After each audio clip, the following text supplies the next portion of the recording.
And I'm back. It's been a little while. In fact, it's the longest gap between shows since the podcast inception over 7 years ago. I needed to take a step back for a minute, assimilate and integrate some of the thoughts I'd been having, and I really needed to sit with UTC and see where it is and what it is and what did I want it to be. And that picture is now forming. I wanted to talk about the cost of awareness. And the thing is, there's so many different layers to the cost of awareness. And in this show, I share some of my own experiences. You know, we've had some really cool people on over the years sharing their awakening experiences, their processes. And I've shared bits and pieces of my story. And look, I only shared some stuff. However, it was something that I needed to do because, you know, everybody has their own things and there's a cost to being who we are. And, you know, in the last few months, I've had a good think about what is the cost of who I am and where we are and the times that we live. Now, for this podcast, I got Daniel Mengel back, and he's a good friend of the podcast. He first came on probably about 5 years ago now, and shared his awakening story, and he goes over again some of that in this show.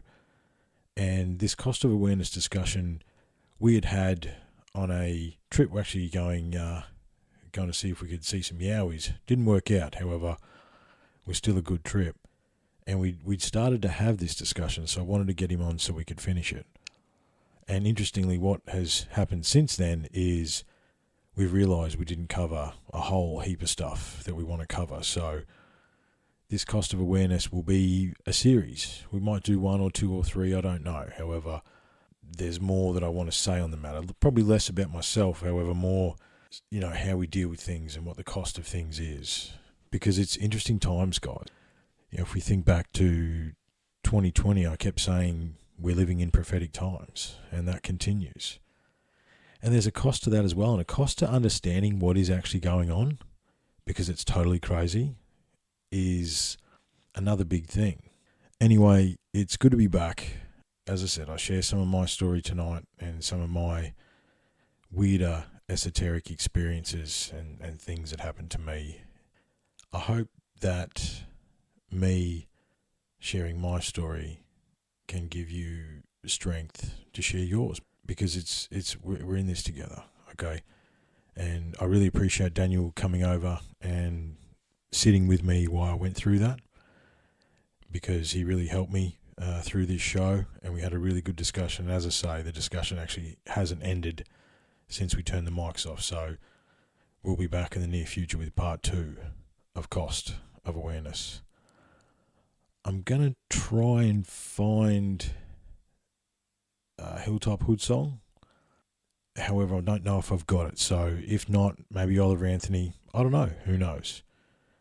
Anyway, guys, thank you very much for the support and the people that have reached out. And UTC continues. I hope you're all well. Much love to you and yours. It's good to be back on the mic. I look forward to the next one. Cheers.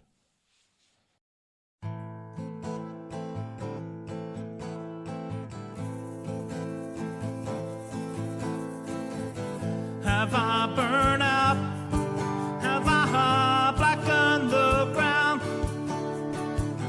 Will I fight back, find my strength again? Days have been gold, tomorrow losing their shine. Will I give up? I doubt it. I never turn to bottle to wash away the demons in my mind. I stood up and knocked them down. Though I had a struggle till I seen the colored eyes of the kind. Now they have built me up. I've always had the answer. I'm not one to self-destruct. There's too many smiles that I love.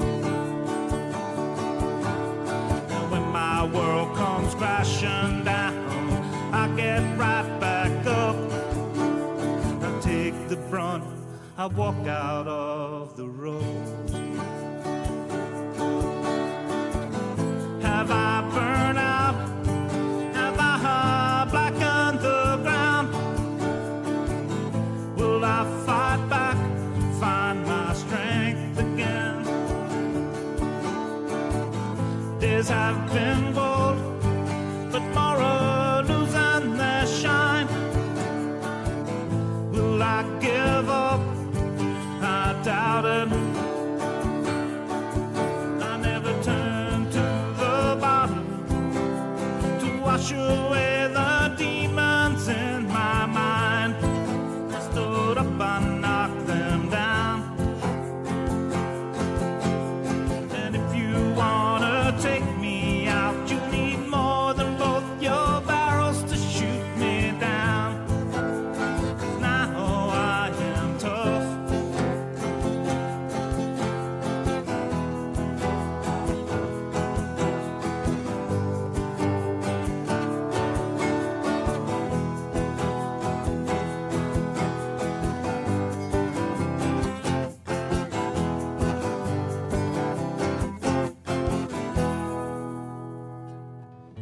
Have I burned out? Have I blackened the ground? Will I fight back, find my strength again? Days have been gold, but tomorrow losing their shine. Will I give up? I doubt it. Will I give up? I doubt it. Will I give it all away? No way.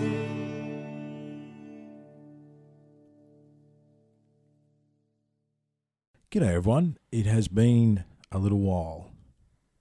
Tonight we're going to talk about the cost of awareness, and that can come in many forms. This is going to be a strange, esoteric, weird, eccentric conversation, and because of all those reasons, Mr. Mengel, you are back. How are you, man? I'm doing pretty great right now, mate. Yeah. I am feeling good energy in this room. Yeah. Well, we did a ceremony, man. We went, I think the thing is, cost of awareness and complacency somewhat come hand in hand sometimes, especially when you're learning a lot. And one of the things is, so before we said go, we did a breathing ceremony about intention. We cleared the energy of the space. We brought the energy down. We surrounded ourselves in both Mother Earth and the Father Source energy. And the thing is, man, for those that don't know, for a long time, and even like the first episodes we did out at Woody's place, we still did an intention, if you remember, right? Yeah. I would probably feel weird if I didn't see you do that. Like, that's a thing for me. Yeah. I've never seen you not do it with me in the room. Well, man, when you have not been here, I stopped doing it. Right. Because I think I became complacent. And so this episode will pretty much come out Wednesday, I would say. This, for everyone's understanding, is the last one-on-one interview that will happen in the refinery as it is and as it sits. Because my awareness around that, right? So it's interesting, yeah? So unlocking the code, okay? So if you look up behind your head, there's a key hanging on the wall. And that's the key to unlock the code. Now, that key is actually from Egypt. Now, whether or not I believe the ancient story behind it or whether or not it's a tourist thing, they're two separate things. Either way, it is from Egypt, right? And because I sit in here a lot when I teach, and I teach classes in here, I've just spent a long time in this space. That's part of the reason the energy of the podcast, I think, is waned, because I spend too much time in here, right? However, there's another side to it, right? Because this is only a few weeks ago, right? So we talked about me and Daniel talked about the cost of awareness we went on a trip to try and see a yowie. Didn't turn out. Well, it did turn out, just not how we thought it was going to turn out. and we had some long conversations. I mean, we were on the road for 14 hours out of 24 or something like that. Some ridiculous- 14 hours. Well, I don't think it was that much. It was at least 10 though. It was at least 10, wasn't it? 'Cause after we doubled back and went around, like we were on the road for. I don't know. Did it on one tank of fuel, I'm sure. Oh, did you? Yeah. Yeah. Anyway, It probably felt like that. it was a long time. Anyway, we had long conversations, and look, we talked around the fire as well with Brian, and it ended up being a really cool night. However, there's another side to this too, man. So on my 40th, you gave me a UTC T-shirt, right? Yeah. And you were like, I hope this makes you do something cool. And it was actually that shirt as well. There's so many things that have stopped and made me think about what this is and what am I doing with it, right? And I didn't know the way forward. I didn't know how to unlock the next piece of code. Mm-hmm. And so I'm sitting here not that long ago and staring at that key because I'm teaching a class, and I reckon I could almost astral travel while I do a white card class. You know what I mean? I've done it that much. You know what I mean? Like I don't even have to be here. You're on autopilot. Yeah, I'm in a way that's hard to describe. Yeah. And I was staring at that key, and then I realised that key's on a light blue wall. And I looked around, and the whole room's light blue. I fucking hate light blue, Daniel. Really? I don't like it. I would never paint a room light blue. Do you know why I painted this room light blue? I got the paint for free, man. Yeah, right. Yeah. Right? It made sense then. Well, the thing is that, so a big part of my awareness has been around self-worth, right? So one of the key parts to that self-worth is one of the reasons I had to do this show is because I wasn't heard as a child. There was a whole massive trauma-based thing behind me wanting to project my voice and be a teacher and be heard and be seen, right? Yeah. Now, through the help of some mushrooms, I no longer need that, right? Which is why the show has stuttered, because it's like one of the main drivers behind the show was actually based in trauma, right?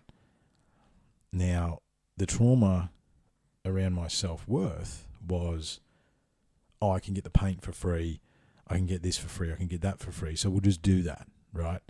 And then the fact that I could get free light blue paint then made everything else fall into place, right?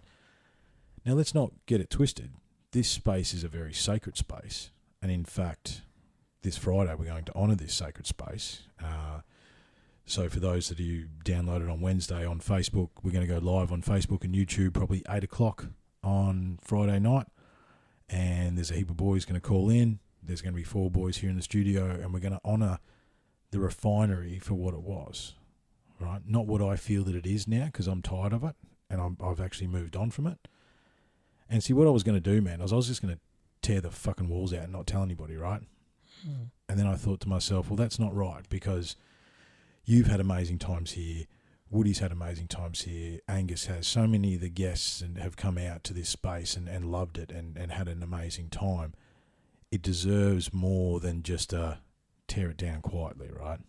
Yeah, right. Yeah. So that's what we're doing Friday night. Yeah. Then we're going to set fire to it? No. Metaphorically. So when we record Friday, by Sunday, things will be out of here. And nothing that is in here right now has a free pass back in.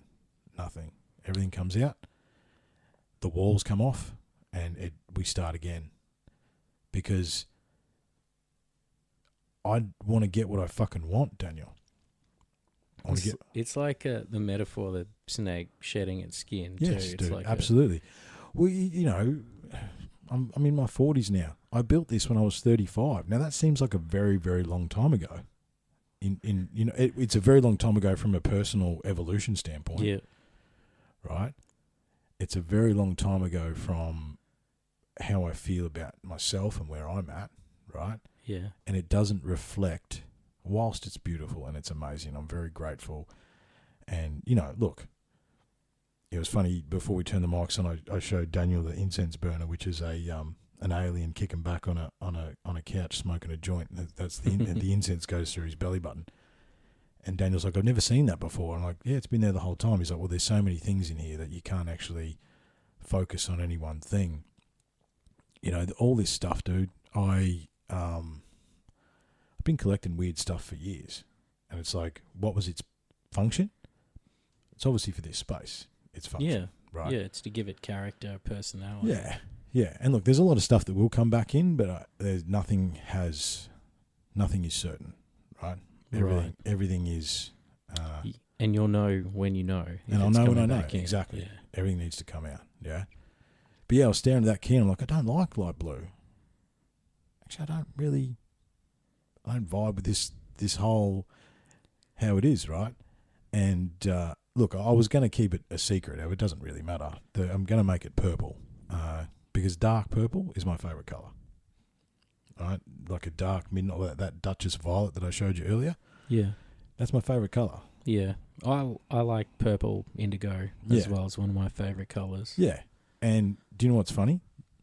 I don't necessarily like blue couches or red rugs, but we got blue couches and red rugs. So what was I trying to do, dude? I'm trying to make purple. Fill a space. I was trying to make purple, right? Right. Okay. Okay. Blue and red make purple, right? Yeah. Right. I don't see it with my eyes, but I hear it. Yeah. I was trying to make purple, and so I never thought of it like that. Well, look, this is stuff coming raw out of my mind. Don't let logic get in the way of a good story, okay? Right. But I think the thing is, man, is that it's also like, what's really weird is nothing in here is purple. There is no purple in here at all. It's weird. Purple and silver are my two favourite colours, and there's no purple, although there's a bit of silver around there, but there's none. They're not. It doesn't represent in here. Right? Because, and this is the thing. So I took second best, or I took free, is what I took, right? Yeah. I took free and made it what I could make it. And I'm not saying it's not cool. I'm very grateful that I've been able to create this space, and this space is a very sacred space. However, from a self-worth perspective, it's not what I want, dude. So if I'm going to do this, be unlocking the code, this space no longer serves what it used to serve. You know what I mean? Yes. I've evolved past this space and the things that are in it. And in order to truly be myself, I need to make this a reflection of myself. Because what I also realise is this room sort of reflects my mind in some sort of weird way, right? That's why it's a little bit chaotic and crazy and esoteric, and there's representatives of all types of religions and crystals and who knows what else in here, right? Yeah. It doesn't reflect who I am now. Right. It reflected the beginnings of a journey, right? And that journey is now, 215, 16 episodes, 7 years. It's time.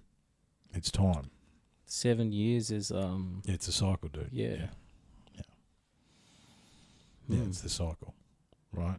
So in order because I was very nervous to hit record tonight. You wouldn't think that. I've been doing this for 7 years. However, this means more. It's not that it means more. Maybe it does. It means more to get on the mic now. Like I said, because there's not the trauma base behind it. I'm not being driven to do it. I don't have to do it. I don't need to be heard. I don't necessarily want to be heard. Yeah. However, what I've done is I've created an entity called Unlocking the Code. I've created a base of awesome listeners across the world that have been asking where the show is. So it's like, excuse me. So I thought, when it comes to cost of awareness, I just thought I'd express where the room's at and where it's going to go. And here's an interesting self-worth thing that I'll share with you and the listeners, because we need to. Because one of the things, I shared some self-worth stuff late last year, and a surprising number of people reached out and actually said, "Hey, I know how you feel." Right? I think at a core, we've all got self-worth issues, right? And I've had a crippling self-worth issue at times in my life, like without a doubt.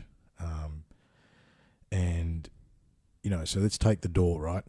So we're admiring the stickers on the door, and you start to peel them, and nearly end up in a fight. I was faking it. I would never touch your stickers. But they're all very nice vinyl stickers, right? Yeah. So up until a week ago, there was 3 stickers at the top there. There was a sticker in there.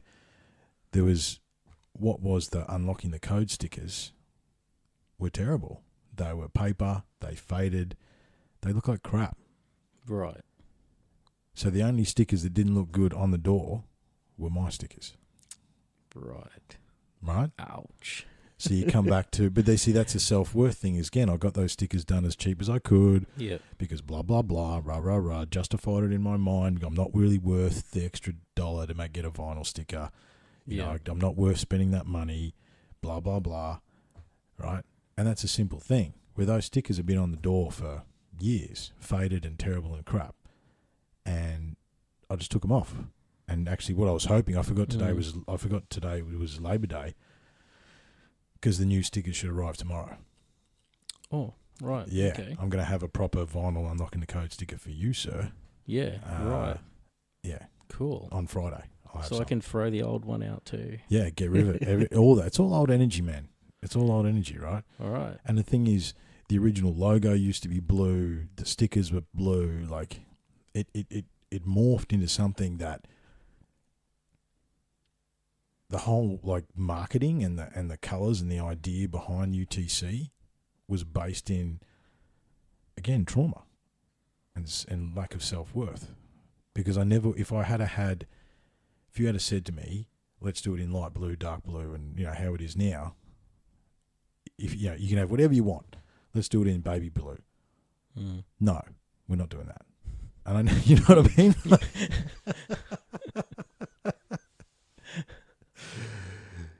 And look, I'm probably waxing lyrical about this, but I think what we need to understand overall is that it's when you evolve and evolution comes, you can see where you got to let others, got to let some shit go, man, right? I heard a thing the other day. So, yes, do you have to spend some time looking in the mirror and looking at yourself and analysing yourself? Yeah, that's good. Yes, you do. But at some point, you've got to smash the mirror, dude. You know what I mean? Yeah. At some point, that reflection and that inflection has no more worth. It reaches its end, and then you need to burn it down, right? Burn it down and start again, and actually make it for me personally, make this space actually what I want. Well, I've heard, I think, most of your ideas. Yeah. I don't know. There could be some surprises coming. Oh, there's definitely some. Still, I'm keeping some stuff to my chest. Righto. But yeah, it definitely sounds more you, for sure. Now that I've explained it, do you understand what I'm saying? Yes. Yes. Because I've sort of, everyone's like, oh, what are you doing? Don't destroy the studio. No, we need to destroy the studio. Yeah. It needs to happen. Because when I first heard that, I was like, you're what? Yeah, everyone has. It's like, you're what? You're changing it? That's cool. But that's cool. That's why, dude. Because I still want to do unlocking the code. Like, right now, as I sit here in the room and we, and look, even like the mic table that I built. Yeah. Those slabs of timber, I've had sitting out there for 3 years.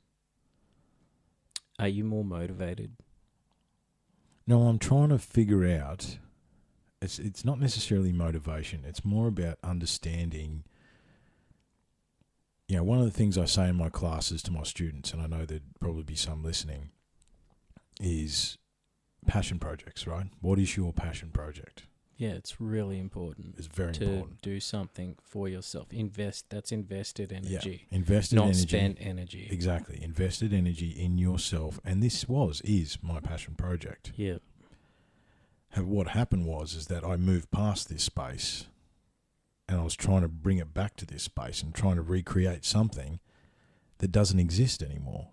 Because again, those trauma patterns and the need and all that sort of stuff that fueled the show for its creation and, you know, for quite a few years, inadvertently. I'm not saying it was a pain that was pushing me forward, but that's what I realised was the thing behind the thing. You know what I mean? You know what I'm saying? I do. Yep. Right? It's like when you analyse something and you keep digging and you keep digging and you keep digging, and what is actually the root cause? Yeah. And the root cause behind this was, as I said, trauma. I don't need to keep going over that. So it's not about motivation. It's about refining the passion for doing what I do and then sharing it with the awesome people that take their time to listen. Yeah. I've been listening to a lot of stuff on PTSD and, like, you know, what is the actual best, you know, cure for that, if you use the word cure. And it's like there's so many different things you can do, but it's really doing something that you don't normally do. It's about changing your whole perspective on things and changing yourself. Like changing how your brain works. Well, and I think that, this is... And you have to submerge yourself in a new environment sometimes to get away from the old stuff. That's why I stopped teaching and working in here. I started going out to the shed. I started taking myself out of this place to gain perspective, right? I would stand there and look in the room, right? Just stand there and just look in here, because I've spent so much time and invested so much time in here, right? Yep. The invested time was not a waste at all, because it led to, I don't think without that time invested to this point, could have I got to what we're talking about now? I don't think so, right? I mean, you know, you're one of the founding coders. I was trying to think, because that's out at Woody's, right? That picture, right? Yeah. Well, not Okay. at where would at the place The old farm. Old farm. Yeah. Yeah. I think that was 5 years ago, man. The first time you came on. I would not be surprised. I don't know exact date. I don't know exactly. Well, we could look it up, but I can't be bothered right now. But I think it's like 5 years, man. Right? You know, Woody, it's been 6 or 7. You know, like there's so many boys like yourself that have been part of this journey. And what's curious to me is that I've observed you guys as well, because I've invited you into the show and to the, you know, be part of it all. And we've all come so far, you know. Yeah, and we see that because we spend time together outside of this room. That's right, yeah. As well, we see that. Yeah, look, it's evident. Yeah, we probably, like the last few years, we haven't really recorded anything. We've been spending more time hunting and camping and just hanging out and chilling out and talking and going up to lock gates and going and driving 5 hours to a lock gate. Fun stuff like that. I think we need a portable angle grinder in our trucks at some point. I think that needs to be Yeah, I don't carry bolt cutters. Yeah. Sometimes an angle grinder, but like, you know, battery one. I think that would have been the one night that the battery would have run out. It was just not going to before happen, dude. anything was We weren't meant to go there that night for whatever reason. I do want to go back though. Closed doors, mate. Yeah. Vibrationally, like when you're not ready for something, and by changing the room, you're showing like the whole universe, right? Your like tunnel, your vortex, like, you know, I'm ready for more growth, or I have grown, and now I'm gonna, you know, replicate that in reality. Yeah, I'm bringing it into the 3D reality. I need my personal space to reflect my evolved space, because I can't move forward in a space that's 7 years old. Yeah, and I don't like. Well, I love, but I don't like it anymore. Yeah. Because, like, you know, your mortgage isn't going to change. That's something that's going to hang around for a few more cycles, but you can change inside that circle and make it better. That's right. I can make this space within that space much more better. Mm-hmm. Big cycles and little cycles. That's right, man. Just like the solar system. Exactly, dude. The thing is, you've got to move forward, right? But you've got to... I think I've been... It's almost like I've been in stasis, right? So I say like I've been in a cocoon, yeah? Yeah. And this has been my cocoon. I've outgrown this cocoon now. It needs to change. It needs to grow and evolve. And I need unlocking the code to be what it's supposed to be, not what it was, right? And not what it is, what it's supposed to be, you know? You know, I think the cost of awareness, man, like, that's the studio, right? So I'll probably leave the studio there. However, it's a lot, man. Everything is a lot. Being aware in the modern times and, you know, being aware of multi-dimensional stuff, you know what I mean? Like, pick a topic, dude. Like, it's so difficult. And actually, what I thought I'd share with you that I hadn't shared with the listeners, because obviously, I can't remember what your episode was called, but you shared your Kundalini experience, your awakening experience. It was going through a dark night of the soul and having like a spiritual awakening experience. Like, it's like busting out of the Matrix. Like, wow, you know, I've been, you know, the 9 Inch Nails song, every day is exactly the same. The lyrics. Mm-hmm. It's like that. And then all of a sudden, like, everything, your whole world breaks down. Like, there's this catalyst, and then there's all this new information flooding. But how old were you? 20, late 20s? I was like, I was like 30, 29. 29, 30, yeah. Yeah. Yeah, I had a catalyst, and I just like I went into my dark night. I went into my cocoon stage and shut the world out and went inward. And I found that inward has so many more answers than outward. Absolutely, it does. And that's that. Honestly, dude, like, I posted something tonight because obviously I haven't been posting on Instagram or Facebook, or, like I said, I don't need that validation anymore. Yeah, you know what I mean? I don't care. Yeah. However, I know that people, because of the world we live in, they want some content. You know what I mean? So it's like, I posted a thing tonight. It's like, it's okay to disappear until you feel like you again. You know what I mean? That's because no one is coming to save you. Exactly. Yeah. You have to save yourself. And you have to make your own decisions on how that's going to happen. And all you get is guidance.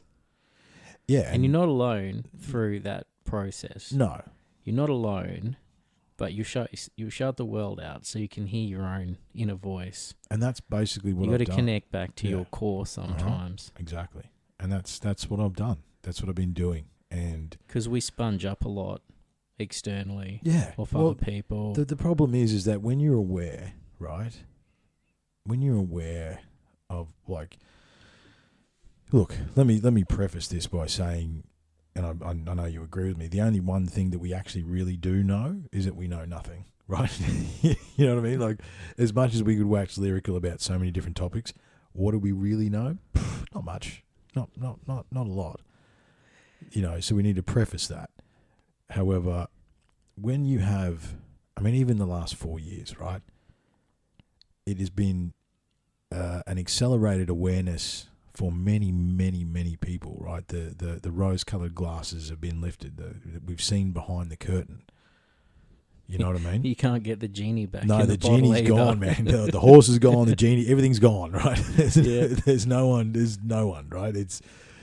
And just the cost of that alone, you know, because it's funny, and it's, you know, I find it fascinating that the Facebook algorithm doesn't show, because I was hard in the paint during the chaos, and it doesn't throw those posts back up at me. You know what I mean? Here's your memory from 3 years ago. But we were right, man. You know, they poisoned the world. They perpetrated genocide at a global level with an experimental medication. That's what they did. Yeah. That's what they did, man. Yeah, right in front of our eyes. Right, yeah, they just did that. And we thought it was crazy, like, oh, everyone's going to see that and wake up. And there's still a lot of people that are just going further into the bullshit. I mean, even the cost of that, one of the sort of, just plant seeds sometimes when I teach a class. Yeah. And I'm like, we haven't even begun to deal with the trauma of the last 4 years. Outside of our own personal stuff, from a human perspective, a collective trauma. Human perspective, we haven't even begun to deal with it at all. It has been a catalyst for a lot of people to awaken. Absolutely it has, man. To their own degree. Yes. Of not being woke. Yeah, there's a big difference between woke and awaken, okay? Let's just be clear about that. Yep, huge difference. But you're right, man. But I thought what I would share with you, because I want to come back to that, is that because you shared your experience with me, and I'm not going to go into. I shared a bit of my personal story with Daniel on the road, and he couldn't quite believe it. However, my awakening, for want of a better term, happened when I was about 13, dude.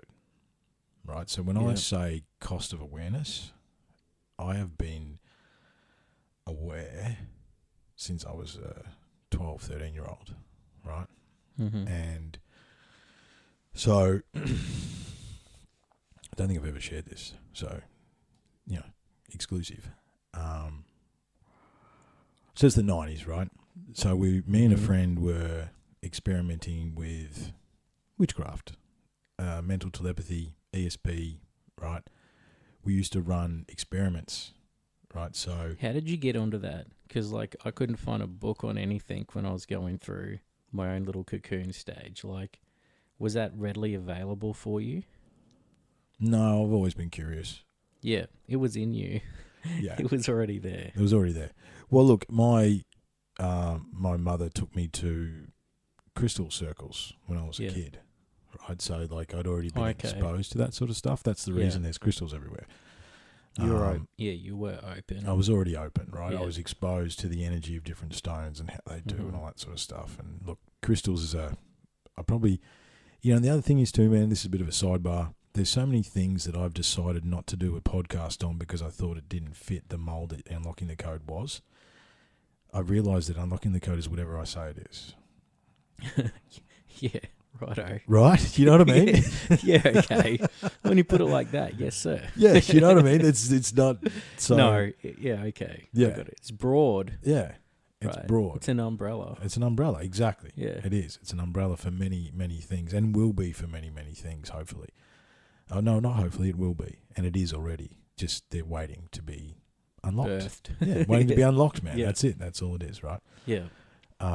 So crystals is one that I'd like to do an episode on because I've been studying and researching and that for most of my life. Anyway, rewind. So I grew up in Ballarat. So this is in Ballarat, Victoria. Okay.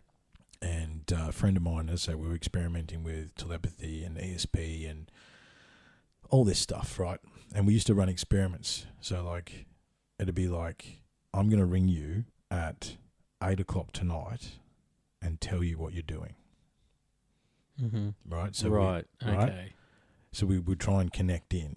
So is that remote viewing or is that just knowing? Well, it's interesting now you reflect, right? It's all the different Claire, all the different Claire abilities have their own name. Well, if you think about it, it's a little bit telepathy, it's a little bit remote viewing, and it's a little bit ESP as well, right? So you have to have that extrasensory perception to perceive what's going on at whoever's house at a certain time, right?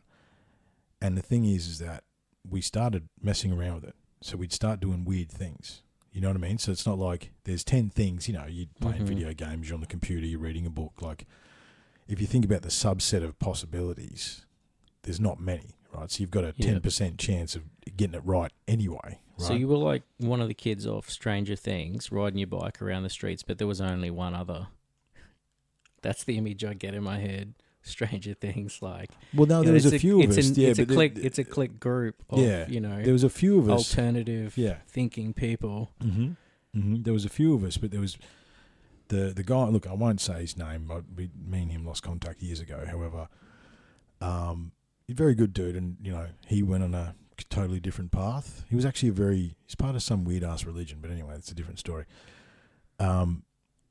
Anyway, so we were experimenting, and we started getting it right more often than not. And even when we started doing weird stuff, right, we started actually getting it right. And he lived, so there's a big old, off Old Melbourne Road, and there's train tracks, big massive train tracks for big haul trains, like 2 sets of tracks. And there's a golf course, and there's bush, and it's all housing estates and everything now. None of that stuff is there anymore. However, all the train tracks are, but it's all houses now. And I used to stay at his place, and his parents used to go to bed early, and he had quite a big house, and he had his windows basically flipped out, right? So you just flip the bottom window out and just slip out and take off, you know what I mean? And that's what we used to do after midnight during the witching hour. Like, this was all, and the idea was to go and see what we could see, go and walk around the bush and hang around in the dark and just be open to whatever experiences were going to happen, right? And we had a few weird instances, mainly like, get out of here now, or... Did you scare yourself? Yeah, many times. It's only 12, dude. You know what I mean? Like, you got to remember, this is 13-year-old Triffin thinking he was cooler than he was, right? But that's exciting at the same time. Oh, there's massive adrenaline. Yeah. Because they're not supposed to be out, you know what I mean? Like, there's, if we get caught, we're in big trouble. Like, there's so many levels to it, right? And so this one night, we'd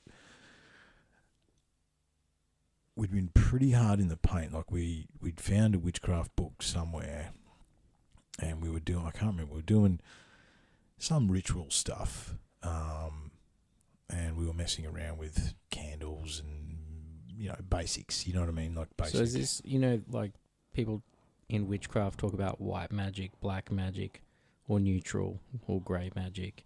Is this a white magic book, or what? Or it's just like random? It is. I've got no, it's not the book. There's a whole bunch of books in there in this container that I haven't got out yet. However, I've got either a copy of the book. It was like a basics of witchcraft or something like that. Like, well, in Ballarat there was a crystal shop, and I knew about the crystal shop because Mum had sort of taken me to the crystal shop, and the lady that did anyway, blah blah blah. So I already had a shop where I could go and get weird books like that, right? That weren't anywhere else. And you got to remember, it's the 90s, dude. We're talking Angel. We're talking Buffy the Vampire Slayer. Yeah, righto. We're talking Charmed. Yeah. We're talking, you know what I mean? What was that other witch movie? I can't remember. You know what I mean? But there was a whole... Sabrina the Teenage Witch. God, I think you're scratching now. There's one that I'm thinking of that I can't remember. But anyway, that was the time, right? There was a push in that direction. What you would probably say pagan or Wiccan type stuff, right? Right, okay. And yeah, look, we were just messing around. It was more curiosity, right? Like, I've seen some weird stuff with Ouija boards we could talk about. I don't play with those anymore. That's not a good idea. No. But I could tell you some stories. And yeah, that sort of stuff. And anyway, so this night we were missioning around, and to be honest, it hadn't been a very eventful night. Right? We went and wandered around the golf course.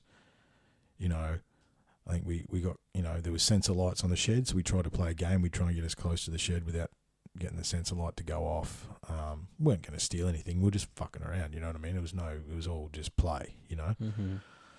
If you think about it from we were just two young, beings just playing in the dark, right? And just having some fun, you know what I mean? But whilst at the same time being consciously open to experiences, right? In whatever form they came. And look, there's part of what I'm about to tell you is what he told me, because I don't really remember. However, long story short, well, it doesn't really matter. This is what happened. We were on our way home, right? And you'd go across the train tracks, And there was a big gum tree, big, massive gum tree, like trunk as big as this room type gum tree. You know, one of those big old ones. Because in Victoria, some of those big, massive trees are still, you know, not all of them are still there, but there's still heaps of those big gums around, right? And we used to stop there because, I just started smoking back then, which is pretty, right. Yeah. So we used to stop there and I'd have a cigarette. He didn't smoke, but I'd have a cigarette. I'd always have smoked something, right? I was already selling cigarettes at high school. Well, that's another story. Hustler. Oh, man, I'd get some lunch and... Business skills. Yeah, exactly. Early age. 50 cents each, 3 for $1. Yeah. Get a packet of 20s. Get more if you can buy a packet and then separate them, split them up. Yeah, of course. Yeah, singles, man. Yeah, right. Yeah. And Great stuff. $3.50 for a packet of Long Beach 25s, right? And you sell, you know, you say you smoke 5 or whatever it is. So it pays for itself. Yeah, you pay for enough packet and food and Yeah. a bit of money, and then you pull that money for the weekend. Yeah, Yeah, right. Okay. yeah. Yeah. Got to do what you got to do, bro. Yeah, right. Stay hard. Yeah, exactly. You got to do what you got to do, man. It was a completely different generation. Absolutely. Yeah. Absolutely. Yeah. So I didn't get to have a smoke, right? I remember walking up to the gum tree and basically being struck down is the only way that I can say it. Like just hit like a lightning bolt, right? Like but something. there wasn't actual lightning there. No. Just something dropped like me. as if, yeah. Something dropped me underneath this massive gum tree. Yeah. Right. Something dropped me, and I remember and this is what I remember, and then I'll tell you what he told me what happened. Right. What I remember is lying on the ground, not being able to move. Right. Couldn't move my hands, my legs, my neck. I couldn't move. I could see-ish, and the way you would describe it now in 2024 was I was being downloaded. Mm-hmm. Just all this information or energy, or I don't know how to describe it, was being forced into me. Mm-hmm. And at some point, it was too much. I don't remember, right? At some point, it's like I didn't black out, but it's like I wasn't there anymore. Yeah. Right? I don't know what was going on. And this is what he tells me, right? So this is him, because I gained 3D consciousness a little bit later. Basically, he was trying to wake me, right? Mm-hmm. And I wouldn't respond, right? I was breathing, but I just wouldn't respond. And he was trying to wake me, and he was pacing and getting worried, right? And then he says, all of a sudden, I basically went from horizontal to vertical, right? Basically got up and just started sprinting, right? Now, his house is like 700 meters from this tree, right? That's why we stopped there, because we had to sneak in, get back into the house, sort of thing. Yeah. And I sprinted. Now, on our best day, he was faster than me, right? Athletics and stuff like that, right? I was gone. He couldn't catch me. And then this is when I remember, right? So then all I remember is running, right? I remember running, and as soon as I became aware that I was like full-blown sprinting, I slowed up and stopped, probably about, 300 meters from his house. And he caught me, and I just remember he had a wild-eyed look about him. He's like, what was that? What just happened?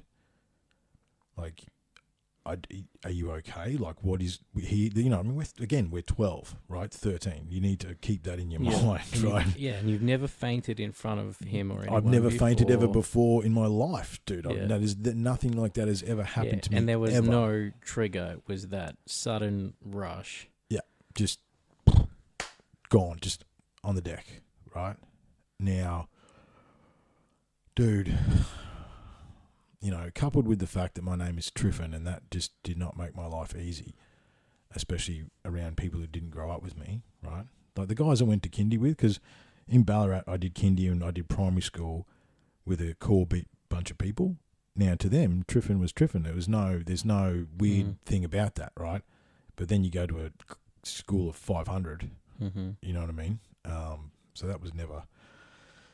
That's a burden that I've had to carry. Because Triffin's not even a fucking word, dude. You know what I mean? Like it's a bunch of letters that shouldn't go together. You know, it's. I thought it was French. Yeah. Well, further research probably since the last time I've spoken to you about that. It's either. Look, I was told it was Greek. However, I think it's Baltic. I think it's from the Baltic states. It sounds like a French dessert. Yeah, Trivon, Yeah, that's right. Yeah, but yeah, and I've never shared that on the mic, and I know I'd never shared that with you because, like, my world after that was very strange because it was like I could see through things. Is that the right term? I don't know how to put it, right? Your senses went crazy. Overload, dude. Yeah. Overload, right? Visual, hearing, perceptual, extrasensory. Yeah, overload, right? It was very, and it was a weird thing, right? Because I didn't know, you know, like that night, like he had this little pond with a bridge over it, and I just sat on that bridge and just chain smoked pretty much the whole night. You would have felt like you couldn't really talk to like an adult about that or anything. No way. Like, What would you you? only had your mate. Explain. Like, Yeah, they only had. they would have thought you were just crazy, or Yeah. had you like It's see the a 90s, GP dude. Yeah. or something like. Yeah. Well, dude, they would. I think he's had a seizure. Yeah, he's had a seizure, or something. epileptic. Yeah, there would have been. Put him on some medication. Yeah. Well, the thing is that I knew one of my friends was epileptic, right? And Yeah. I knew the things that I'd watched him have a fit. He couldn't stay at my house in case he, Yeah. had a seizure. And but it wasn't that. Because I'd asked my friend, like, was I shaking? He said, Yeah. no, you weren't shaking. You were just gone. Yeah. Just you weren't there. Yeah. So what's your questions now that I've thrown that at you? Yeah, so, well, I imagine, like, the only thing that you could compare that to is, like, I know people in, like, older generations have told me that when a female got their, like, menstrual cycle, but no one told them that was going to happen to them, and they thought that they were alien and they were going to die and didn't even know who to talk to. That's the only thing that I could relate it to, but this is a little bit out of this world. Yeah. So, what happened, like, after that? Did you feel like you were a changed person? Absolutely. Like, you felt like you'd lost a part of yourself or you'd gained something else? Or Both. Because I did you feel like life is never going to be the same again? absolutely. Yeah, right. Yeah. Because I rocked up back to school. I must have been 13 because I was at high school. So it's a sort of going from 12 to 13 is like a time of change. Absolutely. Anyway. Well, the like, thing is, there's if you, and again, you look back through the research that I've done now, like most tribal stuff, 13 is when you would go and kill the boar, or you know what I mean? Like that's a coming of age. That's a coming of age thing, but, right? yeah, there's a lot of things happening, like, in your hormones. Exactly. Hormones, biological chemistry. Exactly. You're getting, But usually not being invaded by third-party energies. Yeah, man. Did it feel like, something did it feel like another part of you coming into you, or did it feel completely external from you? My memory is almost completely external. Yeah. Right? Now... Have you heard of a walk-in? Yeah. Do you think it could have been, like, closest to a walk-in experience? No, because it was... I remained who I was. Yeah. You know what I mean? Like, it's not like... Yes and no. From what I understand as far as a walk-in, no. No, I don't think that explains it. again, the only way that I could describe it is being downloaded. This is going to sound really crazy, No, right? But no, we no. expected that. Yeah, we're here, man. What if you got to the end, right, after death, and you're not a religious person, you didn't go to heaven, you didn't go to Allah.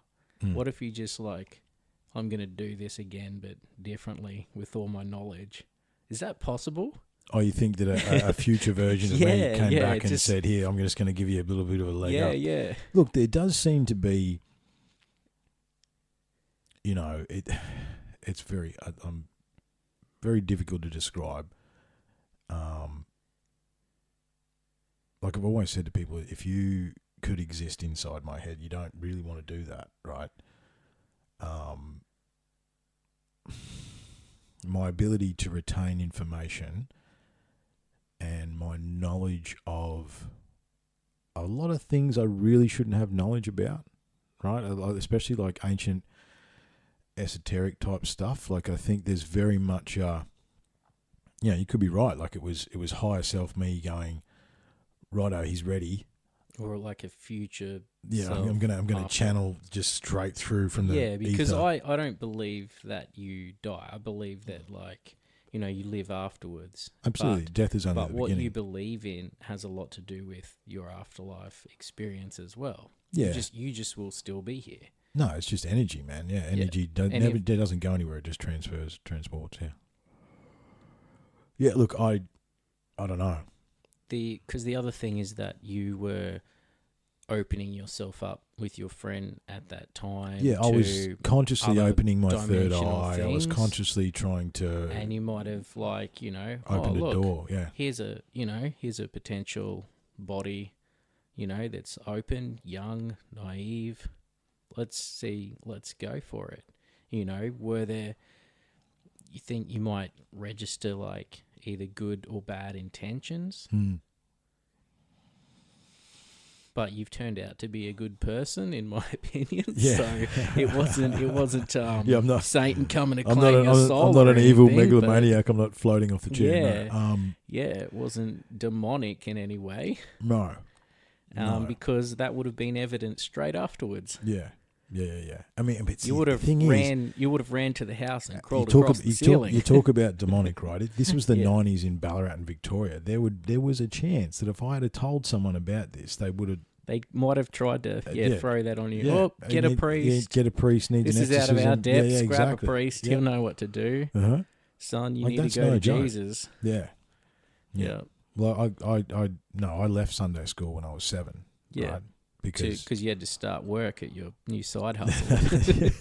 You're being prepped for that. No. I this is the thing. It's like I remember that day because I don't remember the exact conversation, but I remember there was a young girl who was like one of the church's young adults that was helping in the church, right? Is it like equivalent to like a chaplain or something? something? No, it was like a Sunday school. Someone- So Sunday school. So it was Yeah. like a nun, right? A young nun or nun in waiting or whatever, right? Yeah. And she would teach the young kids Sunday school. And I remember asking her a heap of questions about the holes that are in the Bible story. You know what I mean? The holes in the Bible, like it's just something just doesn't quite add up to me. Yeah, you know? and then she didn't have the answers. have the answers and ask me to lead. Just have faith. Yeah, that's pretty I don't much. know everything. Yeah. Like faith has a huge part to do with this. So Just have Jesus, faith. man. Jesus is the Yeah. way. And I remember asking my father, "Do I have to go anymore? Why am I doing this?" And he couldn't come up with a good reason, and I never went back.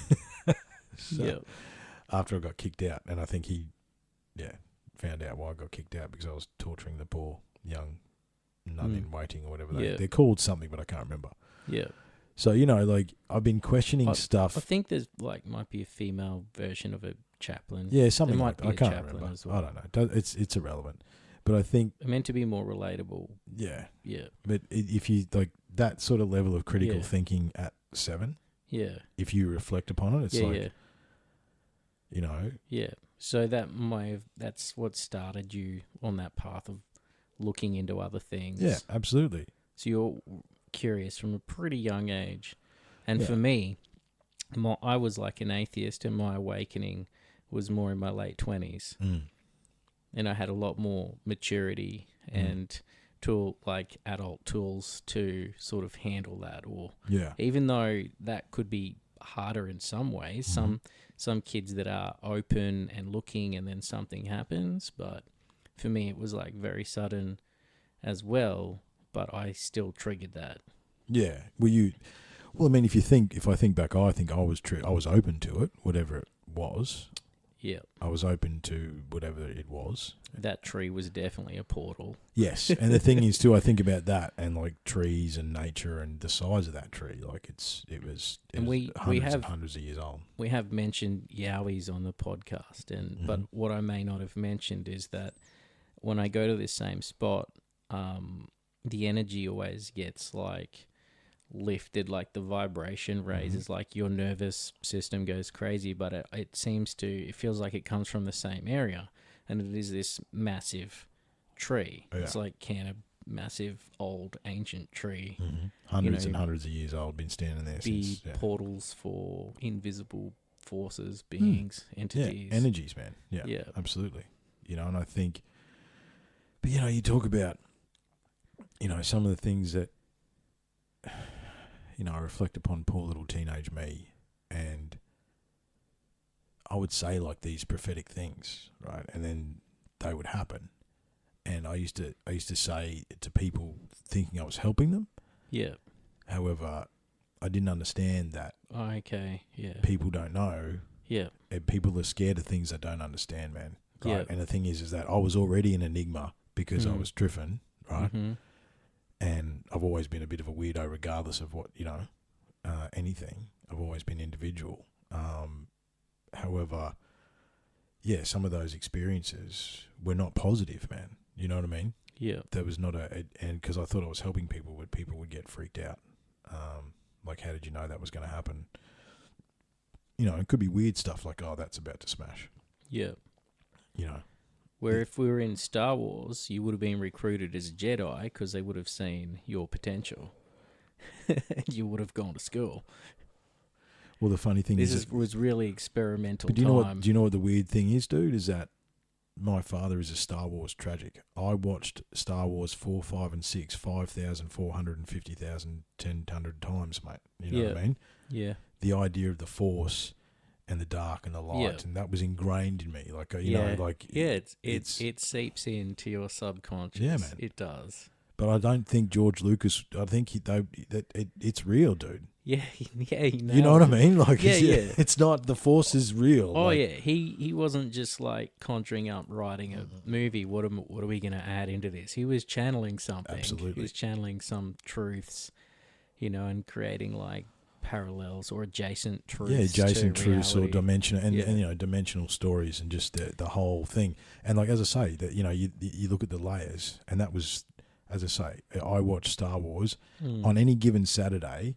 If I wasn't playing footy, or even if I was, Dad gets up early and put Star Wars videos on. You know what I mean? Like, that was so ingrained in my consciousness. With the Star Wars theme, with the Force and that, and is it like Clawmidians or something, like the things that? I don't know. I can't remember. Sorry, complete Star Wars. I know. Fans, who know the word. Like, can you look that up, Jamie? No, it's just me and you tonight. Yeah, but whatever the Force is, you measure it in your system. Yeah. You might have had a lot of those. Well, it was, like, I don't know, dude, because you were connected, so... Well, the thing is, man, as a teenager, and look, that's the awareness, the awareness was in your subconscious already. But as a teenager, dude, like, stuff like, I would look at my bedroom door and, like, that'd be good if that was shut, and it had shut. That's no shit, right? Like, no joke, that I could... You've told me that, and I 100% believe that. If that happened hundreds of times as a teenager, right? And it's like, look, it became too much, dude. Like, I didn't, I don't want to tell that story right now. However, I voluntarily shut that side of myself down at about 17. over a girl, which was probably not a good idea. But you know, again, I'm a teenager. What am Yeah. I doing with this Yeah. this stuff? You know, Yeah, like, right. you know, like You're like, I'm ready to grow up. yeah. Well, I just think no. It was more something happened to her, and I Yeah. thought, what's the point of having this? You know, I perceived it then as power. I now know that I was just using the force around me, like it wasn't me as such. However, yeah, something happened to her, and I was like, what if I can't stop something bad happening to people that I love, then what's the point of it all? And Yeah. through that process, I locked myself away, right? Probably until, you know, and then you fast forward, probably until my DMT experience when I was about 27. Yeah. And that's, What happened? well, I felt eternal love and realised who I was, or remembered partially who I actually was, Yeah. right?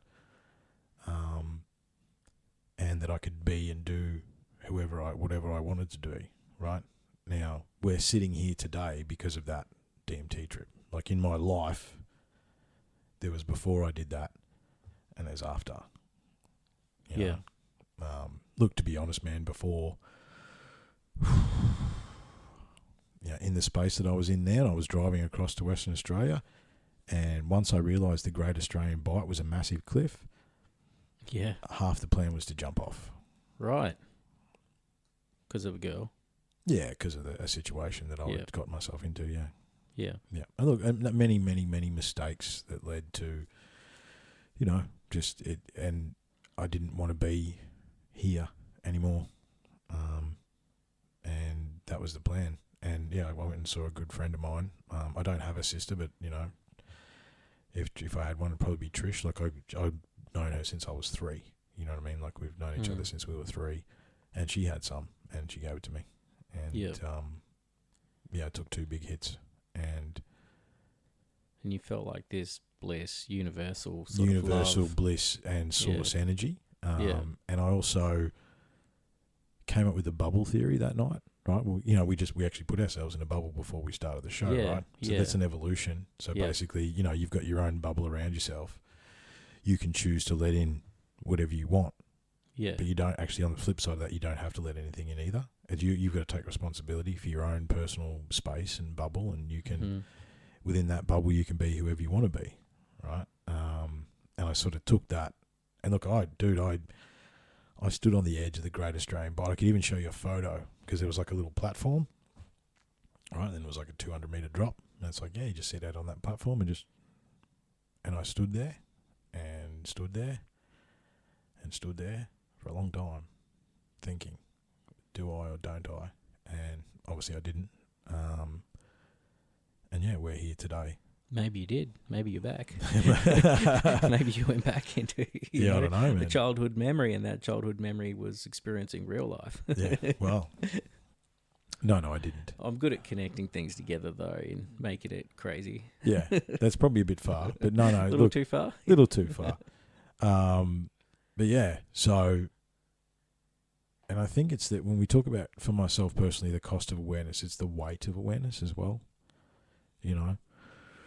I mean, the thing is, dude, like I remember prior to 2020, and look, I think we had conversations, me and you've had conversations about it off the mic, and, you know, something's happening, something's coming, something's happening, you know, and then, but there was always part of me, it's like, every generation says that, oh, we're the generation where things are going to happen, you know what I mean? However, we are, you know. Well, yeah. You know, like, we're on a real cliffhanger right now. We don't know how the ending is going to go. We really don't. No one knows. It's 50-50, darkness versus light. You know, is that the... Well, it's probably 60-40 in the darkness's favour at the moment, but every day, hopefully, probably more and more awake. Look, man, they've had control for a long time. Yeah, but we're not in the last quarter yet. No, we're not in the last quarter. We've got a little bit of time. A little bit of time, you know. I mean, I think there's no point in checking out yet, right? You're going to want to be here. No. It's going to be. I don't know what's happening, but it's coming. Yeah. You know, and I think back to my, my 20s, and again, me and my mates had played video games, and get high, and I would probably access that part of myself, and I would ruminate, and say these wise words that I didn't really know where they were coming from, and that stems from this thing that happened when I was 12. Yeah. But that's the whole thing, right? So, this show and doing this has allowed me to access that again at a older stage, right? Like, I think I'm more in touch with that now than I've ever been. I know I have a deeper understanding of myself, because of my self-imposed cocoon and isolation. I haven't just been sitting here ruminating. You know what I mean? I haven't been sitting here depressed. I've been doing the work, man. Like, I know. I see it. I have a question. Yes, please. So stop me talking. So when you went through that experience as a child,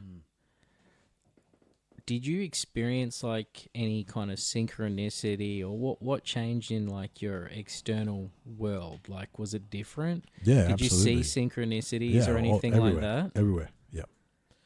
Yeah, everywhere. And I think it's quite fascinating if I look back.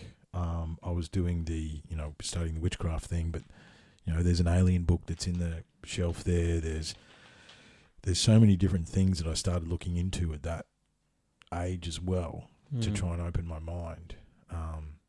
But dude, some days it was a lot, right? Some days, and I don't know whether it was a cyclical thing or whether probably hormones had something to do with it, being in that teenage stage, Some days, man, as a teenager, it was a lot. Like, things were noisy, is what I would say, right? Yeah. And when I say noisy, I mean physical noise, because I just would hear things that I, shouldn't probably be hearing. But just like, I'd look at someone and could almost see what they were thinking. You know what I mean? Or hear what they were thinking.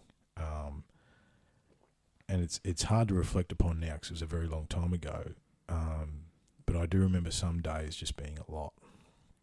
And of course, that didn't help me not being a fucking weirdo, Yeah, how are you meant to ground into society with man. that? That's pretty heavy. And one of the biggest things that I saw straight through was actually school. Right? It's like, this is bullshit, right? School, yeah, Bible, church. I just like, Yeah. this is not helpful, right? There's so many more things that I should be studying, and like, I wouldn't blow up. Well, I used to wag school and go with my girlfriends and stuff like that, but I would wag class. But you would find me in the library reading, Marcus Aurelius, or like just weird, esoteric stuff. Like, the reason I found the books is because I went looking. Yeah. And the East High Library, Ballarat Secondary College Library, that school had been there since the 30s or something like that, I think. You know what I mean? So that library had existed on that space. So they had books back when the library was a library, man. You know what I mean? When that was the only source of your information. So when that happened to you when you were a kid, after that happened, you had two ways you could have gone. I'm gonna pretend this never happened. I'm just gonna shut everything out, and just shut my mouth. Which is pretty much what my mate. out. Which is what my mate did. If I look back. Or I'm gonna go deeper down the rabbit hole and try and find answers. Yeah. I went deeper. Yeah. And did that like end your friendship or at all? Not there and then, but not there and then, but it was the big because again I still honestly to this day I don't know what religion he was, right? But it was like weird rules around it, and he couldn't eat bacon. It was almost like they'd taken 3 or 4 different religions.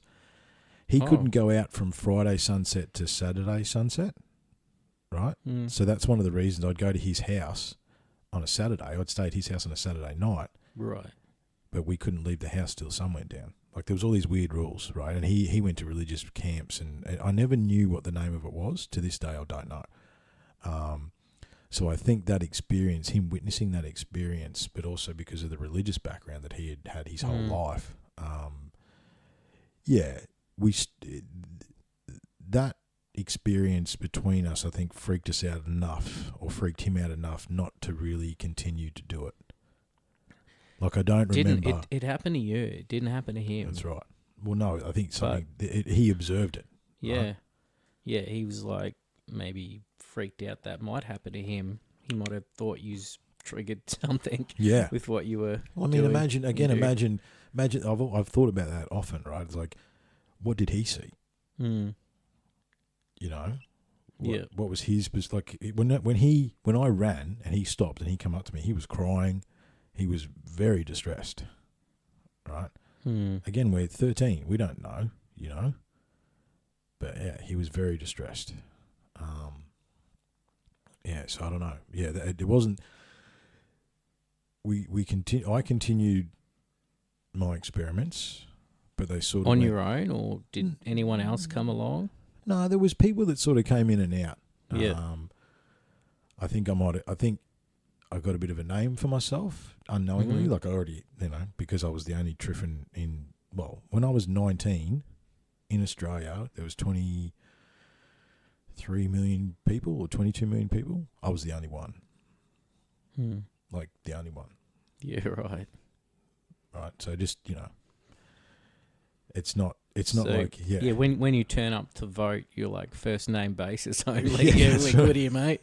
We're good here. We know who you are. Yeah, there's only one. Yeah.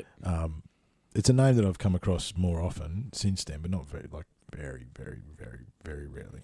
Look, names are getting weirder and weirder. That's the thing. I'm It's different sure, now, right? It's I'm different sure now. it's gonna, things are gonna The change. thing is, everyone thinks my name is super cool these days. Yeah. Right?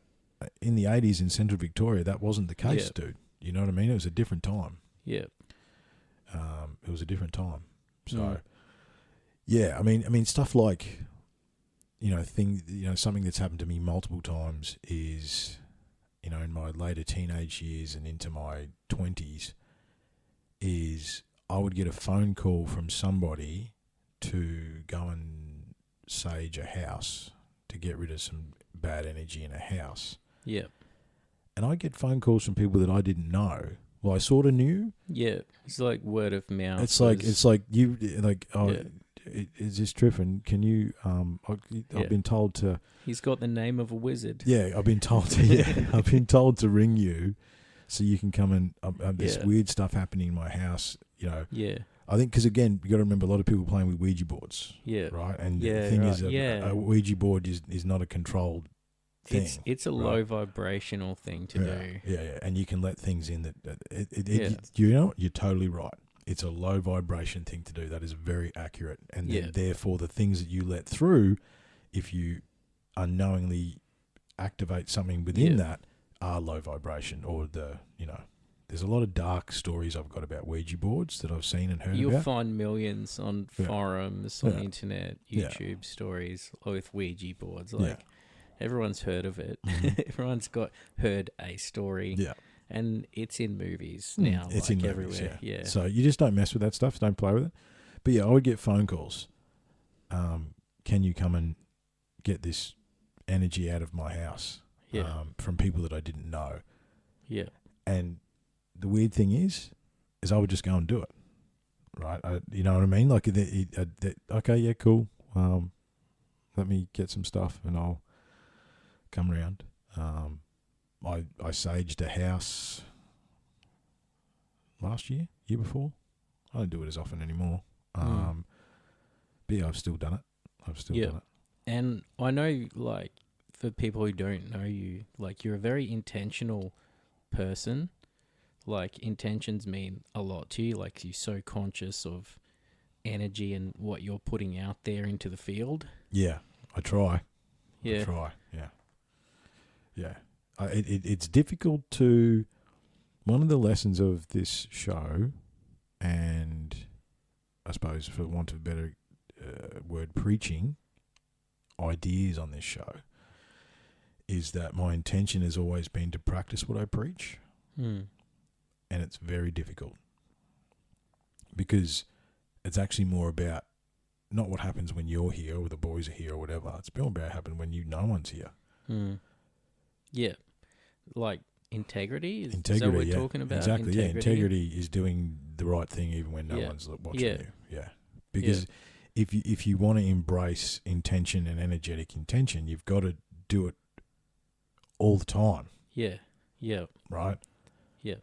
And then because then you're in alignment. You're That's living right. in alignment with your values. Mm-hmm. Mm-hmm. Mm-hmm. And look, to be honest, part of this journey that's led to tonight's conversation is that I wasn't practicing some of the things that I was preaching, right? So because I'd let go of the passion project, I had no passion for doing what we're doing now. Yeah. And therefore I was out of alignment, right? Yeah. Which is what led me to the dark spot. You know, that led me to that part of the darkness to go, okay, what's going to bring you back into alignment? Well, this space doesn't suit you anymore. You need to make it what you want. Yeah. Your spiritual energy container is directly proportionate to the alignment you have in your life. Absolutely. And if that container's off or not right, which it's not, that then leads to other stuff. You know what I mean? And then, you lose focus. If you're not inspired, right, you feel that internally, and that affects your container. Absolutely. Your spiritual energy container, if you want to call it that. That's a good term for it. Spiritual. Yeah, I don't mind that. I mean, well, this is it. I mean, this is a sacred space. You know. I think we always put good energy into this room and good intentions and that, but like, cosmetically and that, like it could reflect, the growth like a little bit more and your personality a bit more. Absolutely. It's going to look like an LSD trip in here, I feel, when we're finished. Well, yeah, well, no, well, the LED downlights are going to cause that effect if we needed to. However, it's, it just needs to reflect, right? And I think, look, intention is important, and I think, I had, obviously, and the thing is, too, I've been a teacher for the last 10 years, dude. I've put through over 11,700 students, dude, in the last 10 years. Yeah. Multiple qualifications. Currently doing safety. However, in every single course that I do, and I'll do it again tomorrow, I insert just a couple of things. You know what I mean? I've got a bit of a spiel. Another part of that spiel is what's your passion project? I wasn't honouring mine. So it's, and I think, where was I getting with? I was thinking that, had someone reach out for advice, and they sort of said, it was an ex-student, and they sort of said, oh, you're a bit of a mentor. And I said, look, and I stand by this. If the only reason I'm sharing what I'm sharing tonight is I want to be honest and open. However, whatever wisdom or whatever it is that I have given or advice that I have given that has helped anyone is through mistakes, man. You know what I mean? I fuck so many things up. Yeah, right. Life experience. It's life experience. Like, I look at it, I just fuck more things up than you have, okay? Then I've actually, instead of, and like you said, you can either go one way or the other. It's either you pretend it didn't exist, or you actually sit there and think about how you made the mistake and why you made the mistake, and then try and maybe put some intention out there so you don't do it again. But don't dwell on it. Yeah, try not to dwell on it. Don't wallow on the mistake. Look, as a Piscean male, wallowing is actually part of the two in the room. Yeah, I was going to say we're both. That's right. Yeah, wallowing is not our strong suit, Daniel. No. We have been known to wallow, but again, there's all sorts of these founding ideas that it's about smoothing out the mounds. So you're not not too up, not too down. You got to maintain a balance of energy. And it's difficult, man. It's difficult. Yeah. Is there any other experiences like that? Like, have you ever tried to consciously project out of your body, like astral travel? Oh, yeah. I was a very proficient astral traveler for a long time. Yep, very much so. Because I have tried to do that, but I've had experiences like that. So I've had just as crazy experiences Mm. as you Mm. since awakening. Yeah. Like things I've found out in the forest, Mm-hmm. right? And sort of weird, like dream-like parts of reality where Yes. reality is not really 3D for that moment.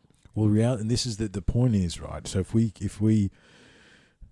were to try and encapsulate these experiences and what do they mean? Because I think the reality is too, man, is that just because me and you were sitting in this room and we've had experiences, not the same, but different, but similar, right? Yeah. Enough to go, there's more than one dimension existing at any one time, right? Just depends on your awareness of which dimension you're looking at, right? Yeah. Everything is energy and vibration. And I think as far as astral travel is concerned, I've got a really, I've got my best astral travel story that ends with a weird experience. Do you want to hear that? Sure, mate. Yeah. So my favorite thing, astral traveling, and again, this is probably late teens, early 20s, right? I could just decide, basically, that I wanted to astral travel that night, right? And I remember, and it's the full, like you hear, like I would see myself lying down, Yeah. and I would go through the roof, and I love flying, right? Yeah. I've got books and books on planes, and in another world I am a pilot, right? Another Yeah. dimension I am a fighter pilot, like definitely. That wasn't my path this time. However, so I used to love flying, right? And I must have been in my 20s. Yeah, it was because I was in Brisbane, so yeah, I was early 20s. And I was flying like over a big pine forest, right? Big, tall, massive pine trees, right? Mm. And the thing about astral travel is it's about, you're in the flow state. You have to be in flow state the whole time. As soon as You have to let that whatever's happening go flow through the experience. Yeah, but because if you attach to something and get stuck on it, you get ripped back exactly. to your body. As soon as you become, if you take a 3D consciousness into any sort of astral travel, that's it. You're done, right? And I was getting pretty cheeky flying, getting pretty close to the treetops, and look, there's no other way to put it. I crashed, right? And I remember hitting the ground, right, through these pine trees. That's why I remember there were pine trees, like little branches, like hit the ground. And when I hit the ground, I woke up, right? Now, what had been happening to me for quite a few years at that point is, depending on where I went and what I did in the astral realm, I would actually bring like scratches on my legs, right? I had bruises and scratches, or like I was actually bringing something back from that realm. Like in the first Matrix movie where he's like jumps off the building, he hits the ground, and he gets blood in his mouth when he's like comes back to. Yeah, if you die in the Matrix, like, you I die. thought it wasn't real. Like, yeah, right. Okay, that's crazy. I haven't heard that before. Yeah, no joke, right? So what happened this time? I crash landed into the pine trees. Yeah. Yeah. Sounds like you were really fully submersed. Oh yeah, I was right. I was right in the moment. Yeah, I was just, anyway, I crashed, and I put my back out, like badly, my neck and my back and my hip, right. And I was like, man, I had to go to the chiropractor. Like that's where it was. Like I'd crashed, right. That's how I felt. My body was off.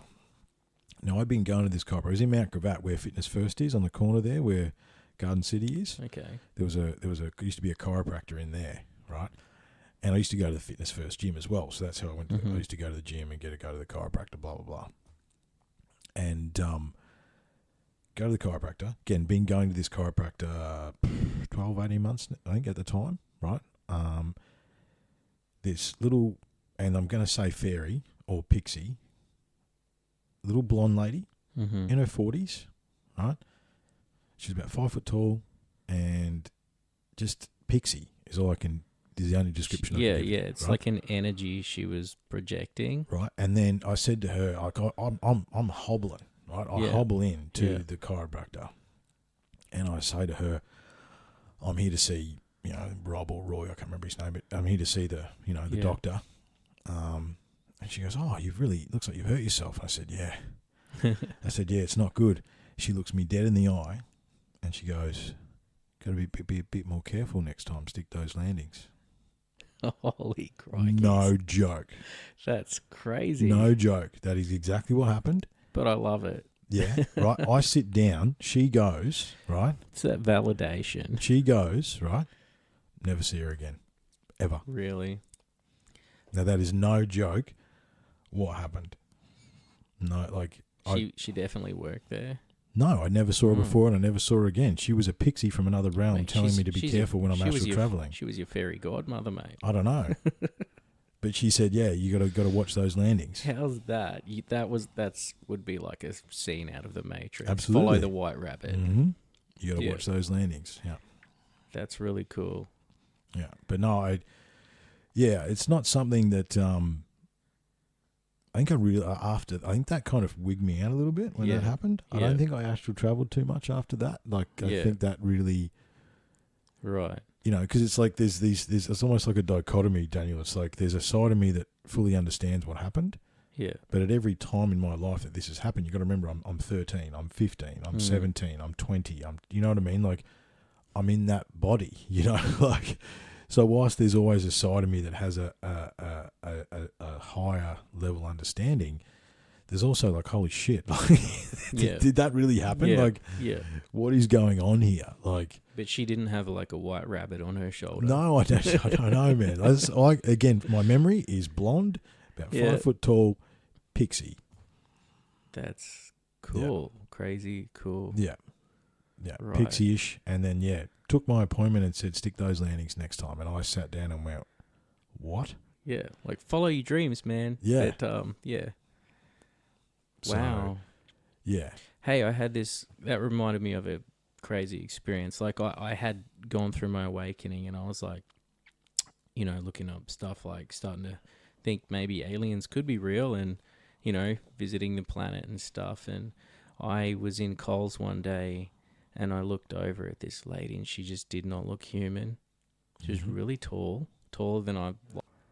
And I'm like, The thing is, like... Well, she was at least telepathic or psychic or something. She you just know, looked at, if and not she an looked alien. and she looked directly in your eyes and smiled, didn't she? She did. Yeah, it was actually really sort of like a maternal, nurturing kind of a smile, like, you know, like I was a kid.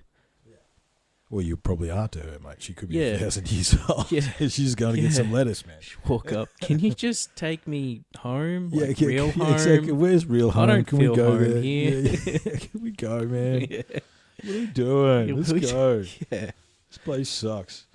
Yeah, man. Look, and again, you know, these are, you know, some of these experiences I've shared tonight.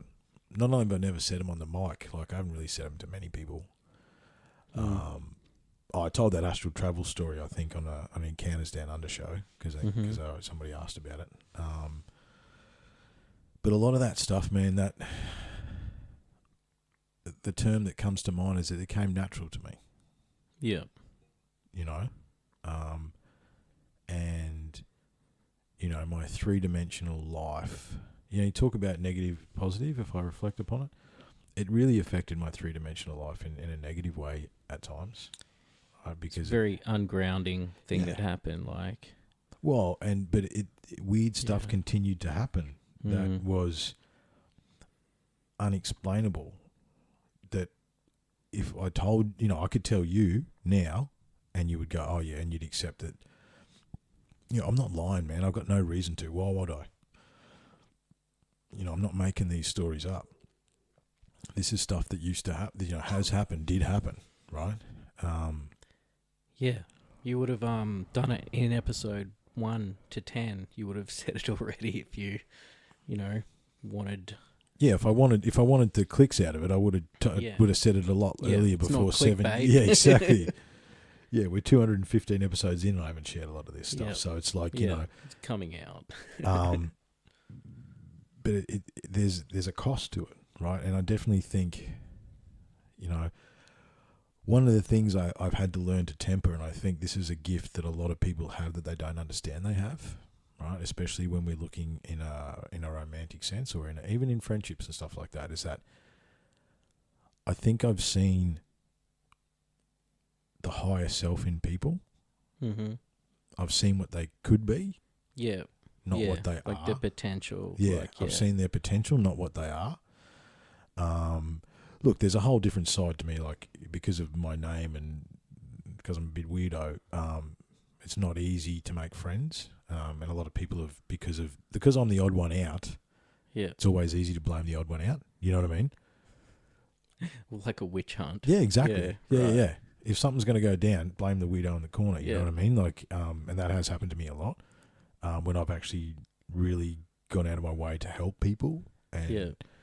you know, because I had another epiphany. It's like I shouldn't have been able to work, because I've been working pretty much in isolation for 3 years, right? That shouldn't be possible. The reason I like it is I don't really trust or like people. You love humanity. I but, love like, humanity. I don't love like going to the shop to I love be you. around people. It's like love is definitely the answer, and I have love for you all, and I really do. However, yeah, again, my 3-dimensional experience as Tryphon has been very interesting, and I think that the cost of awareness at times has been very negative, and it's like at some point, you go right into your shell, and at some point your self-worth becomes terrible, because it's like, you know what I mean? Like you're not being true to yourself. You're not, and these are all the insidious things that lead to the dark side, man. You know what I mean? The anger, the fear, the guilt, it's Star Wars theme, Yeah, like right now. yeah, like absolutely it is right now. It definitely is. Yes. Yeah, I've just come back from the Star Wars movie marathon. Uh-huh. It was my first movie marathon. I was like, yeah, why not? Let's make it Star Wars. Yeah, absolutely. That's worthy. Yeah. Yeah. So what'd you see? 1, 2, and 3? Yeah. Not in timeline order, like No. chronological In order. chronological like, order, starting 1, 2, with and the 3. Phantom Menace. So Jar Jar. Yeah. Yeah. Those three with that cool imbecile that's kind of lovable, kind of annoying. Yeah. Yeah. But yeah, so look, But the Force is real. the Force is real, man. And it's got a name, like it's like older than we are. It's got a It's name, and older than we every ancient religion calls it something else. Mm-hmm. Chi. Chinese is chi, Yeah, whatever you want to call it. ki, Yeah. mana, Chakra. You know what I mean? Yeah. Chakra energy. Like it's prana, not is prana. the Indian word. That's it. Yeah, I was like, yeah, chakra is the thing. Yeah. Buddhism talks about it. I think, is that chi as well, or is that And our scientists call it like scalar energy or the quantum field. Mm-hmm. Mm-hmm. But Because the thing is, it connects everything. It connects everything. Well, I mean, you made a cheeky jibe about the pentagram on the door, right? Yeah. So you understand that's actually It's not bad. It's a symbol of protection. I right? know you wouldn't be putting like, anything negative on your door. Well, just so you understand But what like, it is, right? Yeah, the some reason, people have associated that yes, with the thing is, negativity. So the story is that that is a symbol of protection, okay? And it represents the 5 elements, which is earth, air, fire, water. And the one that we're talking about is the ether, bro. Yeah. That's the thing that joins everything else together. Mm-hmm. Okay, that is the space between spaces. That is the thing that actually binds everything, is the ether. And that's the top one, the top part of the pentagram, the rest of the 4 elements, right? Now, that was a symbol of protection in Western Europe and Eastern Europe, right? And the church, basically, if you had that symbol on your door, they would kick it down and kill you or convert you. And then they turn that symbol into the devil symbol, whereas it never actually was. In fact, the pentagram, the 5-pointed star, there is 33 symbols that echo through eternity. Is that the Star of David? No, or is it something different? The Star of David's 2 triangles at 6 points. Right. Yeah. But that symbol, the 5-pointed star, is one of the 33 symbols that echoes through eternity, right? Like the oldest symbols that are found on cave walls and you name it. Every single culture, every single continent, everything. There's 33 symbols that echo through every single culture. Doesn't matter, right? And that 5-pointed star is one of them. Yeah. Yeah. But yeah, it is, bringing it back to cost of awareness in modern times. How do you? Let me take a drink because I'm gonna try to watch this. Yeah, right. Awareness is responsibility. It is a little bit. But how do you deal with the awareness of the fact that our planet is run by a bunch of pedophilic, Satan-worshipping, narcissistic psychopaths that have been in control for a long time and have been manipulating us for a long time, and have, at the same time, have not only messed with our history, but they mess with our present, they change our words. It's completely Orwellian in nature, the existence that we are living in right now. And at the same time, if you have awareness, we are in a time of chaos. We are in the Kali Yuga. The ancient megalithic structures and texts and everything else like that warn us of this time, because we are at the end of the grand cycle of time. At the same time, there is some sort of interdimensional beings that exist on this planet and have existed on this planet for who knows how long, for time immemorial as well. And they, fly around in Tic Tacs and UFOs and probably live under the ocean. You know what I mean? Like, Yeah. like, how do you capture? Oh, and Yowies are real. They're probably interdimensional. There's definitely big black cats in Australia in our bush, and Yep.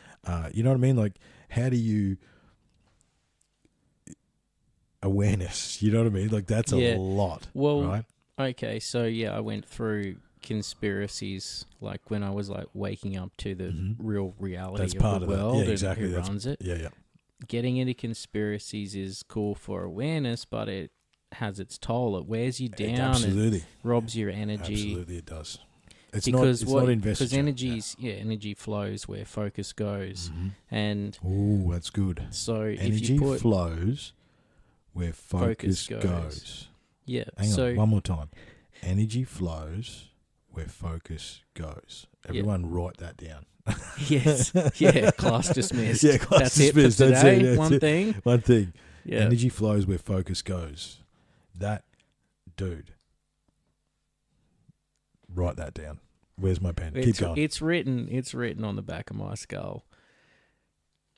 Because the conspiracy things, like, I know that a lot of people can like relate to each other on that, and when you meet someone who's awake and open and knows some of the same things It's part of the test. that you do, you can click with that. But as you grow multidimensionally as well, some time in the future you can't carry that with you. You can be aware of it, but it should be out of the peripheral. You should be focused on love. Yes, that's right. And creating inspiring places to work in. Yeah, that's what the thing is. You can't. Because it's there, it's always been there, and it may continue to be there, but the only way we can overshadow that is collectively with love. Mm-hmm. And, putting our brothers and sisters in humanity first, and doing compassionate things on the street. Yes, and, man. I've honestly had times where I've wanted to help somebody, but I've felt like a little bit weird about it, like it's taboo. Well, it is, man. It is taboo. Part of the, we talk about part of the control that's been enacted on us probably since the 80s, right? Because the thing is, like, as much as I had an interesting childhood at school and stuff, like outside of that, I had good friends. And I remember in my neighbourhood, right, in Nelson Street in Ballarat in the 80s and the early 90s, we would have barbecues on the street. Yeah, right? yeah.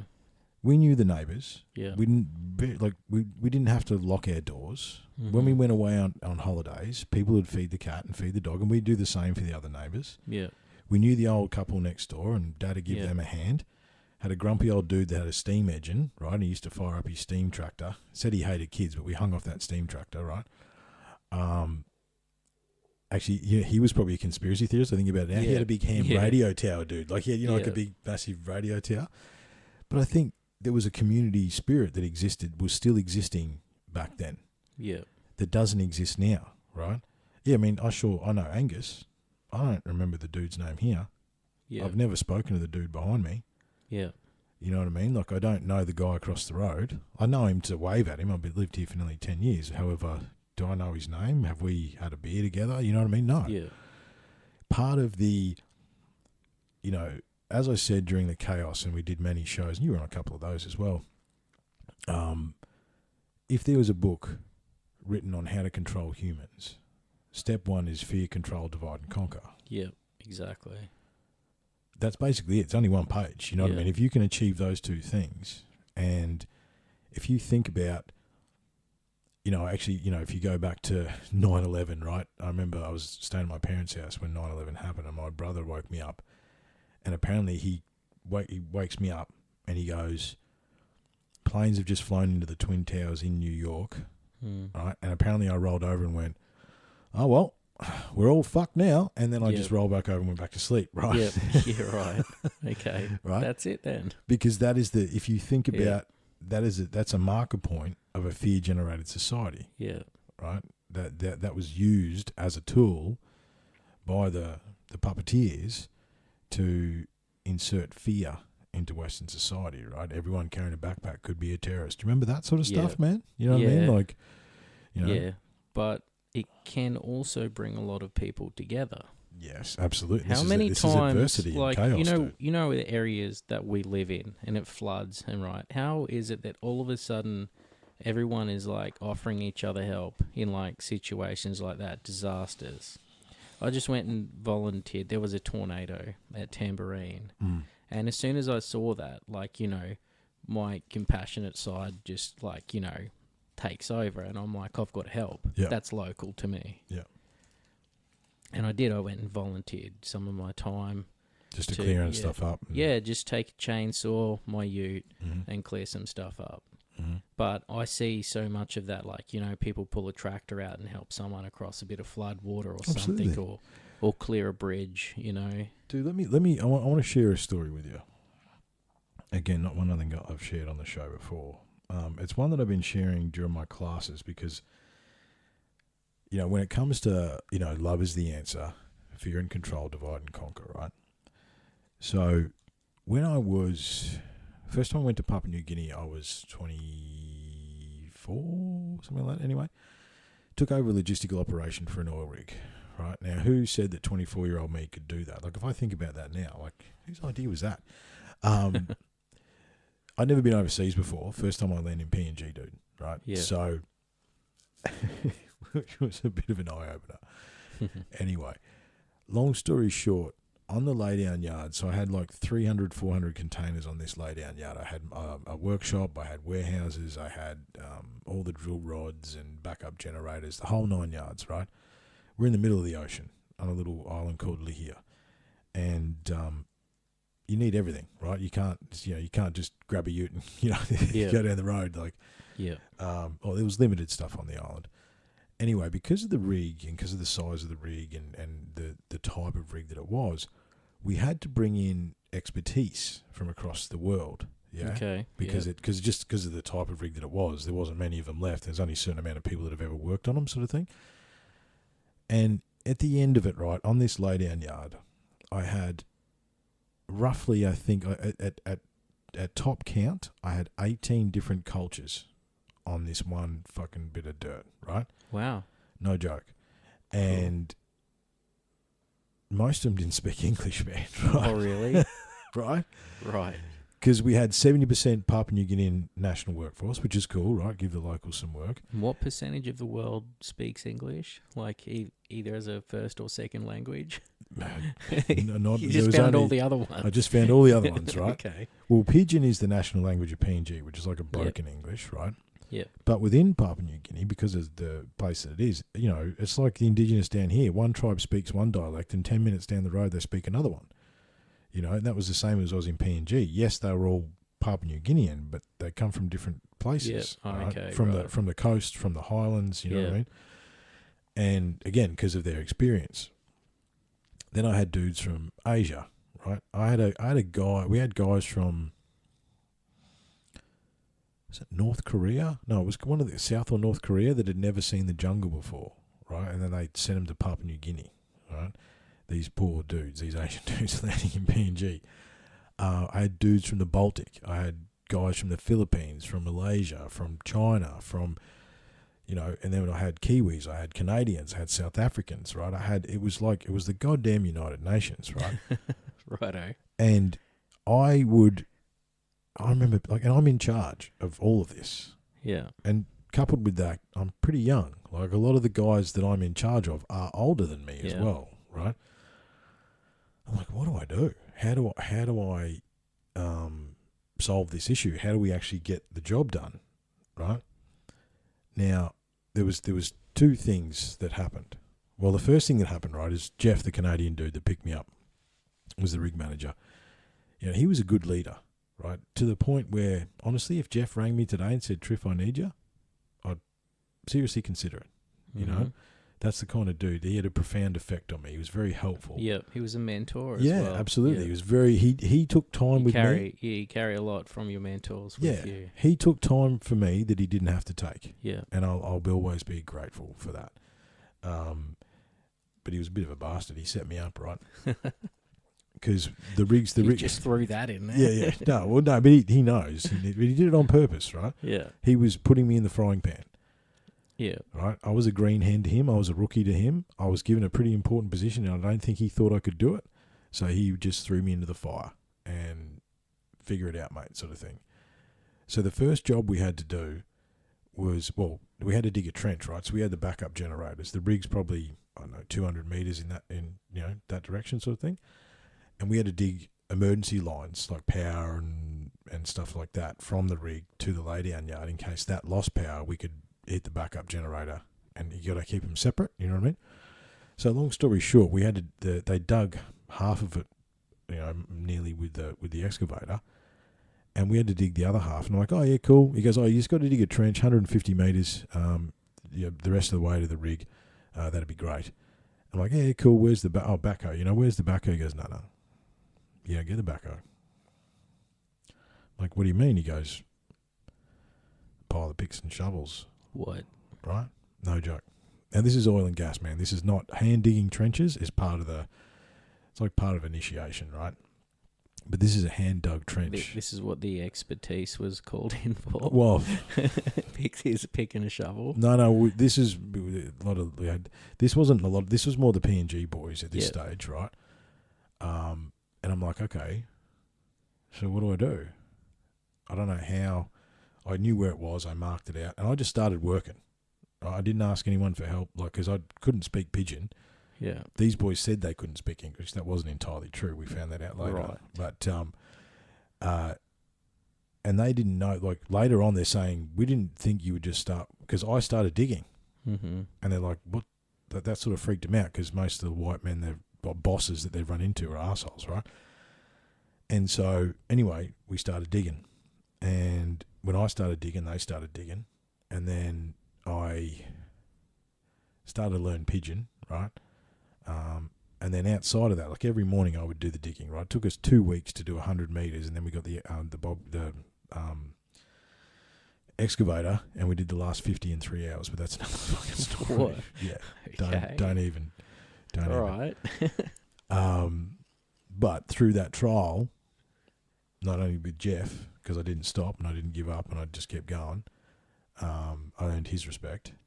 I earned the P&G boys' respect, because I never stood back and made them do anything. In fact, I would do the harder stuff. Whatever the hard job was, I would do the hard job, and then they would do the easy job. And then outside of that, all the other trades and the dudes that were existing on the laydown yard, again, every culture, right? Every colour, every creed, every religion, every version of human you could think of within dudes was in that space, right? And what I made sure we did is we ate lunch together. Because the rig wasn't running, we could eat together, right? Yep. And I made sure that everybody stopped at 12:30. We could get away with 45 minutes lunches at that time, 45 minutes, and we would sit in a big group and we'd eat together. Now, boys are boys, aren't they? And boys get hungry. And you've got a heap of different cultures with a heap of different food. It's like, what's that? You know what I mean? So because people wanted to try each other's food, they breached that communication barrier, that language barrier, because someone was curious about someone else's food, right? Yep. And then at the end, before we went back to work, we'd stand around and have a cigarette together, right? Now, different smokes from different countries, like there's cigarettes out of the Philippines that literally taste like chocolate. I'm not joking, right? You smoke it and it tastes like chocolate. It's tobacco. But anyway, we started sharing cigarettes, right? Now, my entire life up to that point was, colour, creed and culture makes us different. There's certain things, differences that, you know what I mean? Like the standard Aussie white stuff that we got as kids and stuff, you know what I mean? And, it's different, different people, different culture. There's a bit of fear around that sort of stuff, right? Man, we never, ever had a serious incident on that lay-down yard. Ever. And... Or a fight? Oh, we had a few scuffles. Yeah. A few scuffles, right? There was a few alpha scuffles for sure, right? But see, then again, I would let them run a little bit. Yeah. Like, it's a different time, dude. Different country. I'm not going to try and break that up. You boys, well, once, if it got serious, I would, but whoever bled first lost, right? Right, okay. But see, that's an oil rig thing too, man. You get pissed off at each other on the drill floor. What used to happen, you'd go behind the water tank after work, and whoever bled first or got knocked down first lost. And that meant you were in the wrong because you lost. That's right. It doesn't matter what happened, you lost, and you got to deal with that. Yeah, right. But surprise, surprise, most of those dudes would having a beer with each other later that night, and everything be fine because they got that out of them. But I think that what that showed me in that experience, right? I mean, I could swear in like 12 different languages in the early 2000s. That's right? pretty impressive. I can't remember half of it now, because again, it was in the space and the place, and it was my primary focus. But I could say, what could I say? Morning now, one talk good day. So that's basically good morning, everyone. Good morning. Okay. That's basically, hey mate, good morning. If I was to give it an Aussie translation. Yeah. Hey guys, good morning is what that is. Yeah. Look 'em you behind. See you later. Right? But I used to be I was fluent in Pidgin, and I could swear in like 10 different languages. However, that experience shaped my life after that, because I saw that colour didn't matter. I already sort of knew that. Like I went to Northern Territory, and I've been in Arnhem Land and all that sort of stuff. I'd already seen that from an Australian perspective, where I spent time in Arnhem Land, dude. Like, you want to talk about weird experiences and weird energies, like in proper Indigenous Arnhem Land where you're not allowed to go unless you got special permission. I was out there with those guys, crab hunting and spear fishing, spearing crabs and all sorts of stuff. But it's, when you say love is the answer, I watched a group of men that at any one time would never have been put in the same place, however they were. And through being human, through food, tobacco, shared experience, it's hot up there, you know what I mean? Like we went through some stuff, right? Through shared experience, adversity, food, tobacco, the things that are human. If I ran into one of those boys now, I would recognise them and they would recognise me. You know what I mean? Yeah, right. Because of that shared experience. Because everyone came into that with a certain cultural view of each other. And you could see that at the start. And they left with a different understanding. Right? And love is the answer, man. And like, again, through shared adversity, generosity, and respect, and understanding, and honour to a point as well, because it's like, you got to get the job done, right? There's no, you got to you're the expert in this. Well, guess what? We're doing what you're doing. You better get it right, because if you don't, you know what I mean? Like, things that could go wrong. Love is the answer, man. Like, I had genuine love for those boys, right? I would look forward to the flight back to PNG when I'd come off a swing. By the time I was due to go back, I'm like, yeah, cool. I want to see what's happened, how the boys going, what's going on, And colour, culture, creed, or religion meant nothing there, right? And I think we really and truly, one of the things I've said in my class a few times, depending on the group, you got to measure who it is. But one of the things we all need to do, dude, is take a big, deep breath and remember who the fuck we are. Amen. Right? and that is we are human at the end of the day, man. You know? And if there's anything that 11,700 students have taught me, again, think about that number. I've literally had every colour, culture, creed, religion, country, you name it, in that space, right? I've got every single one of those groups, regardless of how diverse it is, nodding along together. Right? Why? Because we're human. At the end of the day, we are human. Right? And, you know... Because you can see that we are the same, Absolutely. like, at the very foundations. At the very foundations, we're human, man. Yeah. And there's a number of core ideas and core truths that if you can get a group of people that wouldn't normally sit together, which is what a lot of the classes have been for me, if you can get them to agree on something that is a human value, a core value, right? You watch that, you know. Like I've got messenger groups, you know, and stuff on my phone where groups of my students still stay in touch with each other, right? Cool. From one class, Yeah. right? Yeah. Because that experience was formative enough for them that they then created friendships out of that. Yeah. You know, I don't, you know, and look, Yeah. any student gets in touch with me, that's fine. However, I've seen that happen so many times, right? And you talk about awareness, dude. For whatever reason, one of the things, and look, this is I'm back on the mics now, you know. If people didn't want to listen to this or listen to me, I wouldn't be doing it, right? Well, I'm doing this because people have asked me to do it in a way. However, the flip side of it is that when they asked me to talk about stuff, that I was chasing that validation, right? Yeah. So now the difference is that, yes, people have asked where the show is, what it's doing and why and all that sort of stuff. However, and yes, am I doing that for them and for you boys and for everyone else involved with Unlocking the Code? Absolutely I am, to continue the path and the journey. However, it's more for me, right? But different version of me, which is the reason I'm talking. And the reason I talk the way I talk, Daniel, is no one else...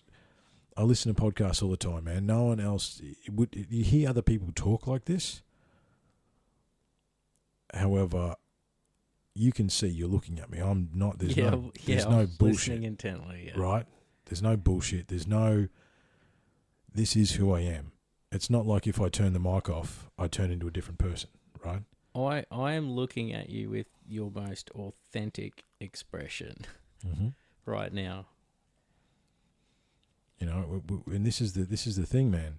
What am I doing with this? This thing, this gift, where my voice has power, right?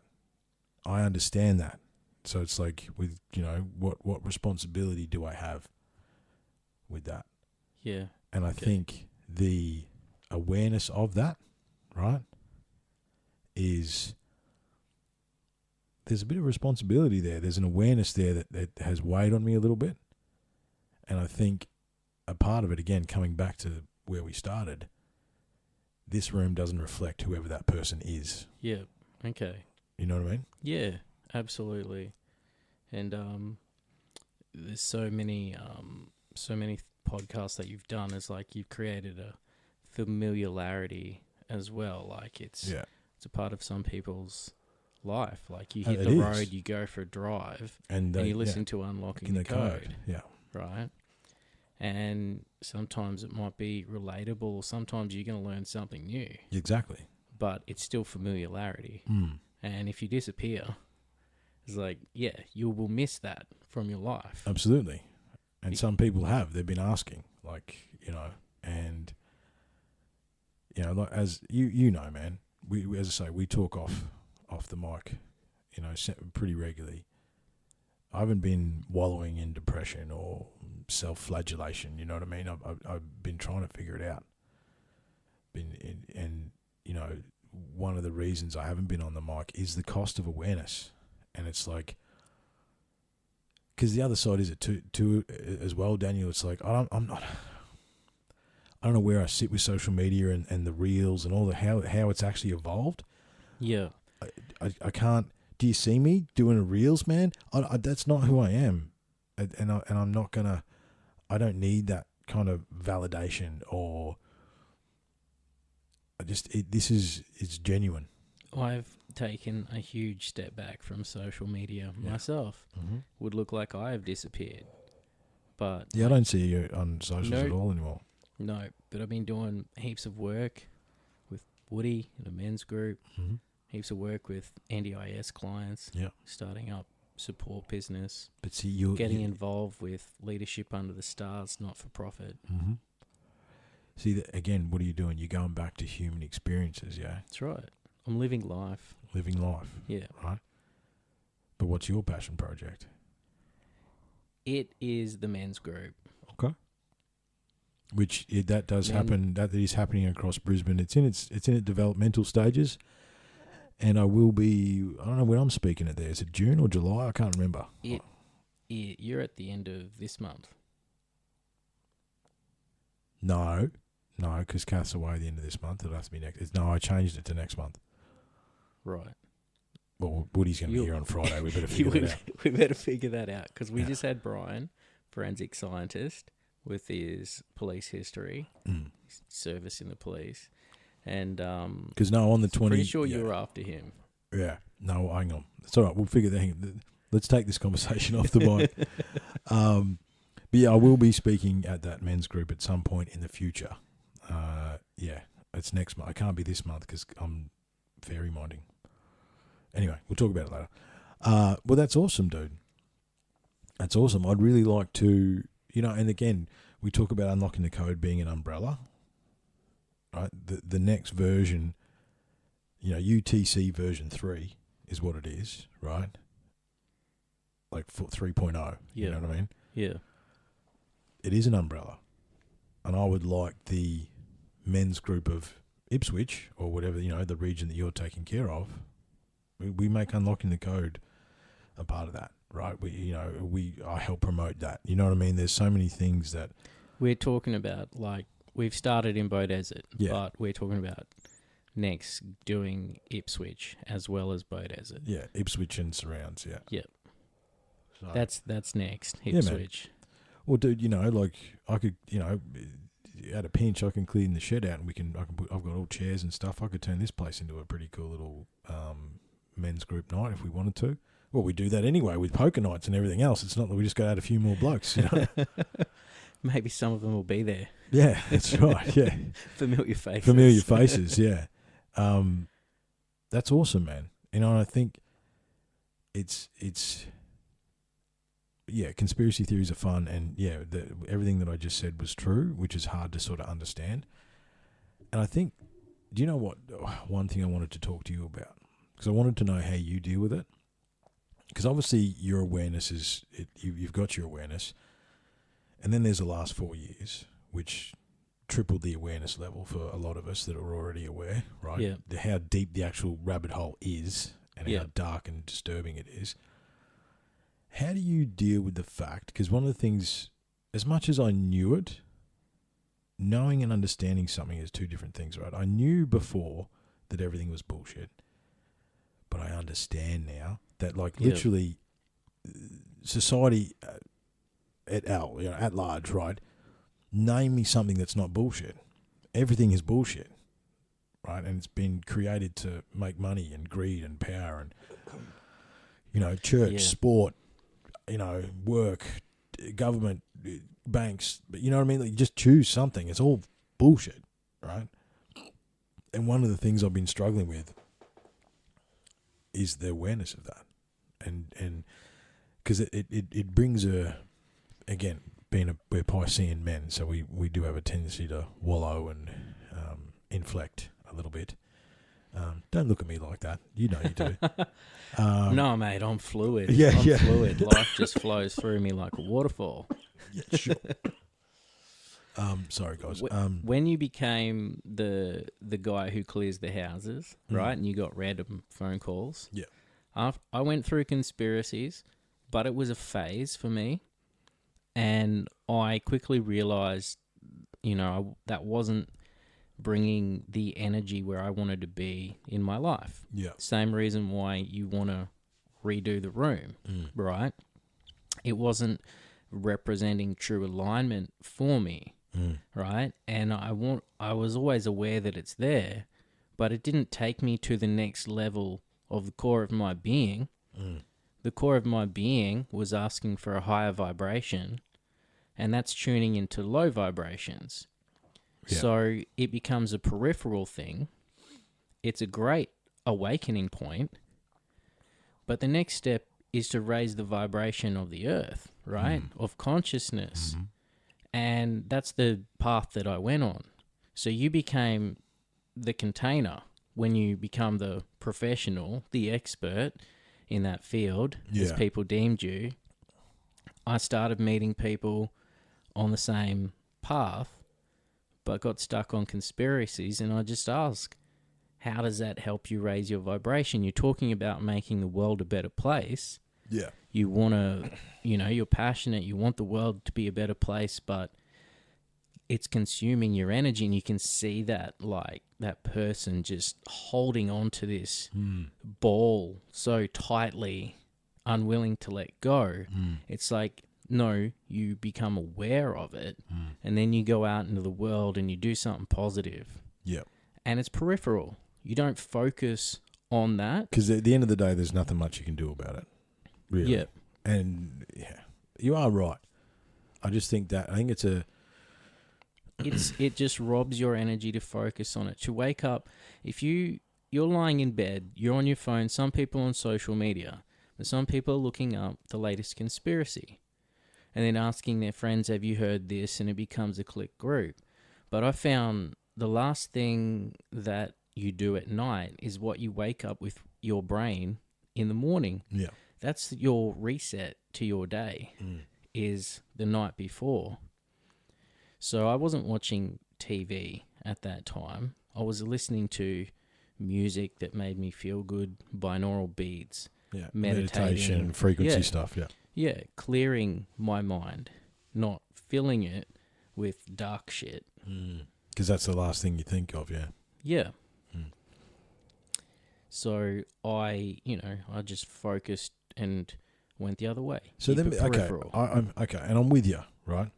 I understand what you're saying. Just go out and spread love. The problem is, and sort of where I reach a conflict point within my own thinking, it's like, yeah, cool, we could go out and spread love and raise vibration and stuff like that. But while we're doing that, there's a totalitarian takeover of Western society that's accelerating every single day. And you can't put a flower in the gun barrel. You know what I mean? So how do we do both, right? How do we do both? Because yes, you got to spread love and positive vibration. You got to raise your awareness. It's a choice. But at some point, It's the boots are going to have to hit the ground. You know what I mean? It's a choice between love and fear. Choose love or fear. Where energy goes, focus flows. Right. The thing is, like, that's going to be on a UTC T-shirt. You understand that, right? Yeah, That cool. Is cool. Or what did Muhammad Gandhi say? Be the change that you want to see in the world. Yeah. Right? It's, if you really want things to get better, you have to inspire other people.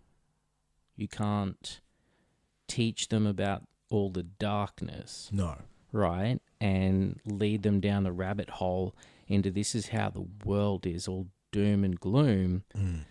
It's like, this is happening, sure, but let's put our focus over here and do something positive. Because, the way that an entrepreneur thinks is that whenever something goes wrong, there's an opportunity for them.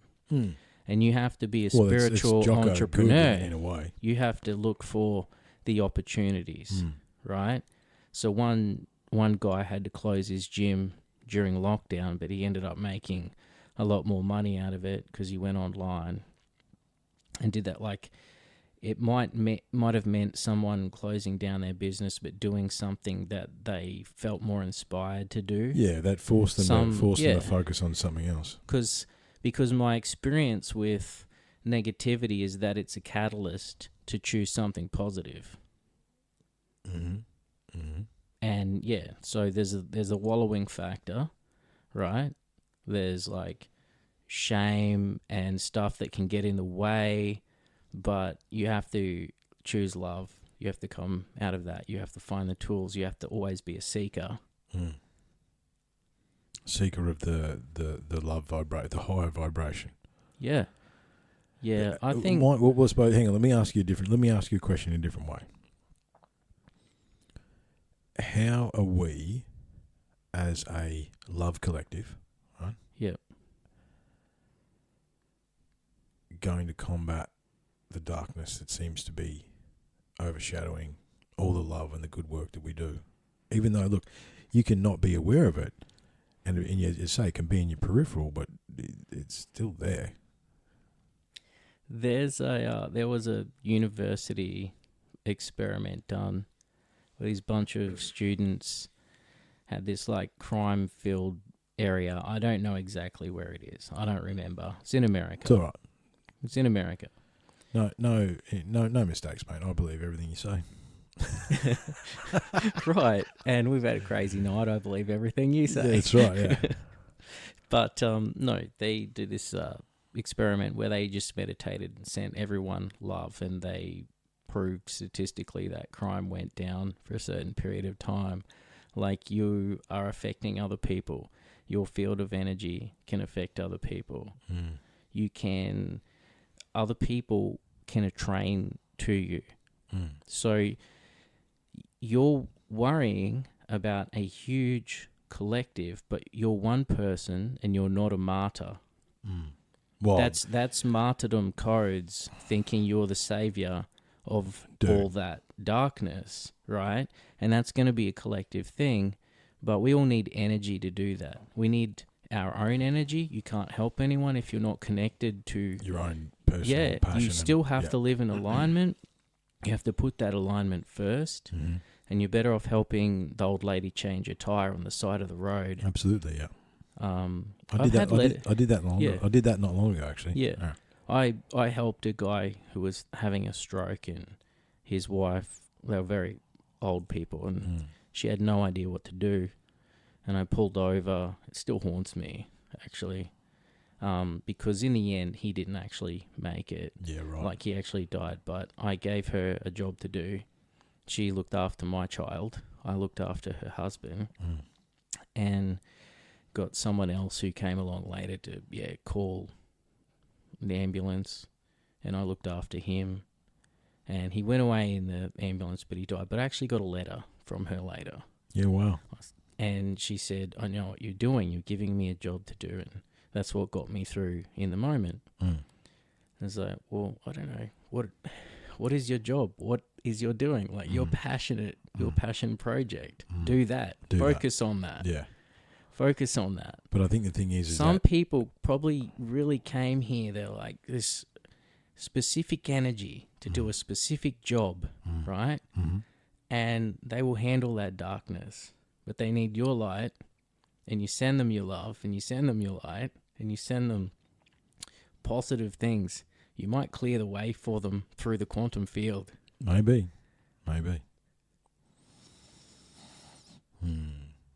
I'm hearing what you're saying. And you are right. And I think there was definitely... There's definitely been times in the last 4 years where I've had to contemplate. I think I spent so much time up to 2020 becoming love and light and trying to be flow and all that sort of stuff. And then the totalitarian takeover of, the world was quite a shock. And I think through that process, I had to contemplate doing things that I didn't think I'd have to do in this life. I had a different idea of what this life was going to be. And obviously that, whatever life was prior to January 2020 no longer exists, right? We are now in the world that was created through that experience. However, I think with the Passion Project, and thank you very much for tonight. I really appreciate it. I think we're coming to an end of this episode. However, I just wanted to say that. Thank you for being here tonight. Thanks for having me again, mate. And thank you for allowing me to speak without judgment. That meant a lot. So, I'm going to come away from this one with my own lessons, and I think you will as well, because I think we've verbalized a lot of ideas that could have been were thought patterns previous to now. I think if your passion project is waning, for example, the one we're in right now, it doesn't mean that it's not your passion project. It just means that you might have evolved past it. And I think readjustment, reassessment, and it could be the end of that passion project as well. I think we need to acknowledge that. Like, some people might have passion projects that they haven't picked up for a while. They think it's a passion. They think it's their passion project. Maybe it's not. Maybe you've learned everything you need to learn from that thing. Yeah. However, for me, and the reason that we're back on the mics tonight, it's like, it doesn't matter how long away from the mics I go, the research doesn't stop. Right? The things that I look into and read about and research as far as my passion really does lie with the megalithic, ancient, advanced civilization stuff. That's really where my passion lies. I think it's probably a little too late to get into reincarnation and past lives, but I think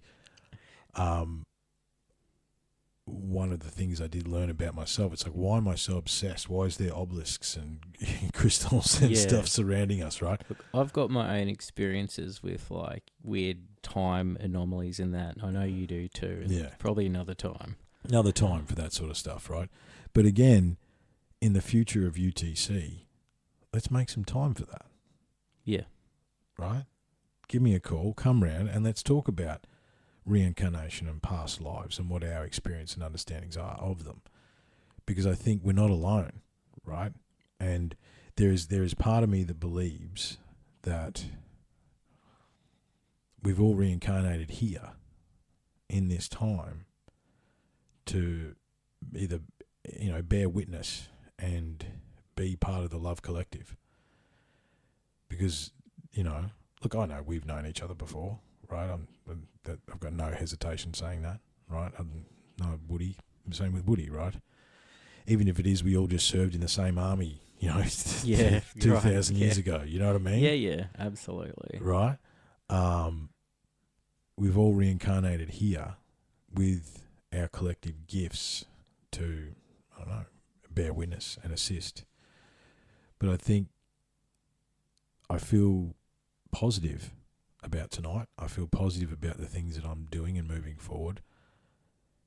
And the reason the refinery is over is not because the podcast is over. It's because this room has served its purpose. Or this version of this room, its purpose has been served. Well, actually, no, it hasn't. It's got one more purpose. Friday night. I'll be here. Yeah. Yeah, you're just on the couch till Friday. Well, I didn't know it was going to be live. Didn't you? No. Oh, sorry. No. Okay. Yeah. Well, you're telling me now. You're not telling me. Yeah, I'm not telling you. I'm telling you on Friday night. Look into the camera, Daniel. Yeah. Oh, that's been on the whole time. Yeah. No. What we're going to do is we're going to hook into Encounters Down Under StreamYard, because he's got a much bigger dudes and I've had really good interactions with those guys. And, we're going to use his StreamYard to say goodbye to the refinery. I'm going to do a post tomorrow. Yeah, it's happening, bro. Right. But yeah, after Friday, by Monday, a lot of this stuff will be out of here. You are starting the day after. Yeah, pretty much. Yeah. Yeah, pretty much. Yeah. Right. Sunday, stuff will be out of here. Well, actually, I'm going to move that out of here anyway, because I'm probably going to put the chair around there. So I don't know. We're going to have to mess around with it. But anyway. Yeah, look, dude, I don't know. Is there anything else? I feel like Not without going on a whole new That's what I tangent, mean. going way Yeah. over time. Oh, that's what I mean. But yeah, There is no way over time either. You know what I mean? I think I've been a bit strict. We've got to do an hour and a half. Fuck, no, we don't. Unlocking the code is whatever I say it is, and whatever I say it is, it means it's anything. Yeah. You know what I mean? So it doesn't matter. There is no time. There is no spoon. It doesn't matter. Yeah. The only thing I would say to add is like never stop being a seeker. Like you have to find your joy in life. Yeah. That's what we should be seeking. Yeah. Our joy. And I haven't been. That other I haven't stuff, been. I'm honest. I haven't been. Yeah, I know. I'm being honest, I got stuck back on the conspiracies again. It's like taking me 2 rounds to figure that out. Like, you know, I knew it, but I went back into it anyway because a lot of my friends were, and, you know, and... Well, you were on some of those podcasts. Yeah, I can't remember what we called them during the chaos. Yeah, You know what I mean? know. It was an ongoing thing. Series that we did. Yes, Yeah. that's right. But we were holding a container and we were trying to, you know, keep it positive. Yeah, we did always try and bring it back to love and light. However, I think that... Oh, my God. Dude. What? Dude. What? Got it. How do you deal with the ongoing darkness that is surrounding us all the time? As you say, love, vibration, right? If you remember, I don't know if we were talking about this in the Ute, or I have spoken to you about this before, where when you are having your dark nights of the soul, you must realise that you are the light in your darkness, right? You're not in the dark by yourself. You are the light in your darkness, yeah? Yeah. So, and then the more that when you're in your dark night of the soul and you're doing your shadow work, like proper, real shadow work, your light is actually, the more you delve into those shadows, it's not like the darkness encloses behind you. No, there's still light behind you, because as you move forward, you're revealing the shadows, right? Yep.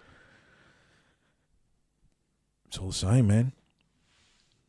We're doing it collectively. It's all the same. We've just got to be the light in the level. darkness, and on an individual level as well. Yeah. You can traverse that, and you must traverse that, right? You talk about the Jedi.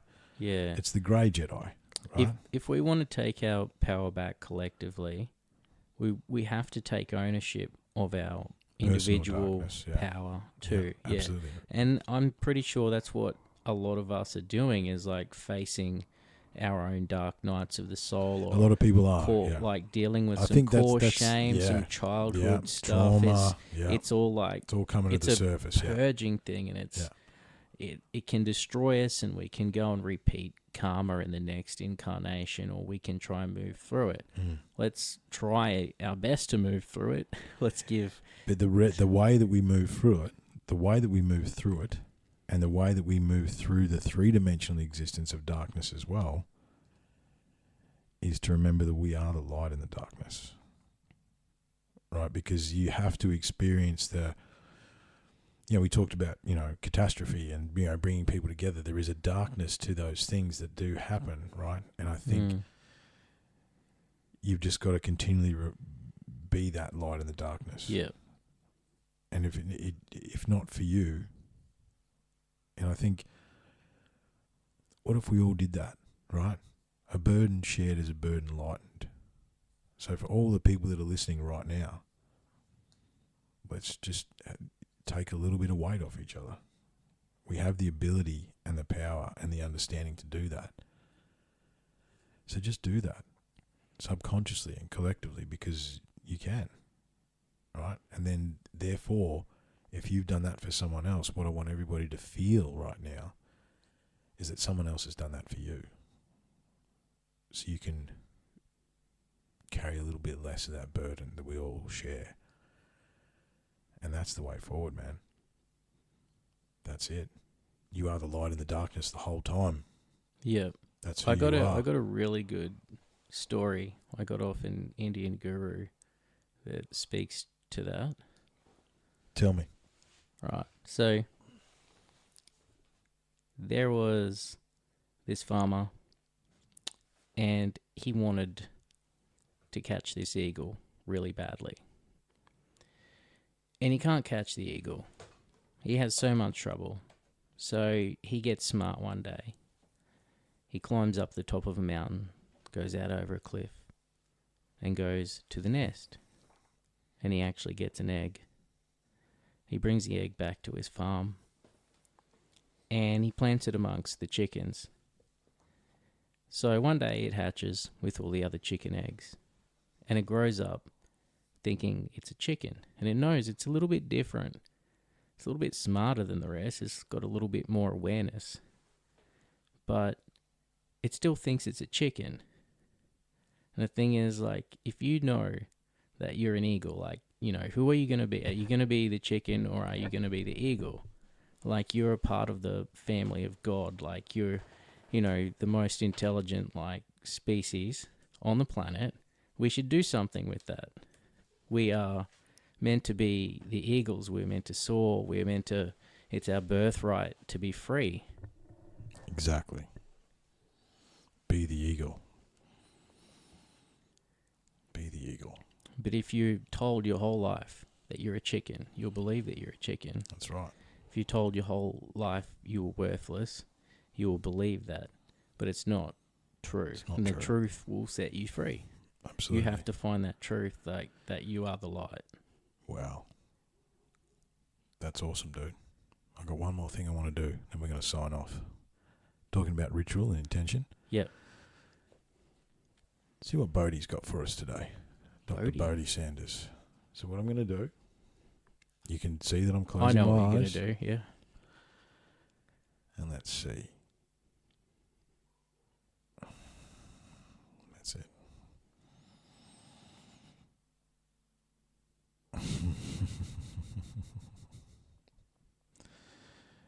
Warriorhood is action, not good intentions.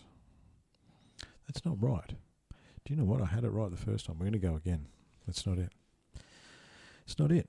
And do you know why I know it's not it? Because it's my show, and it's not it. That's not what we're doing.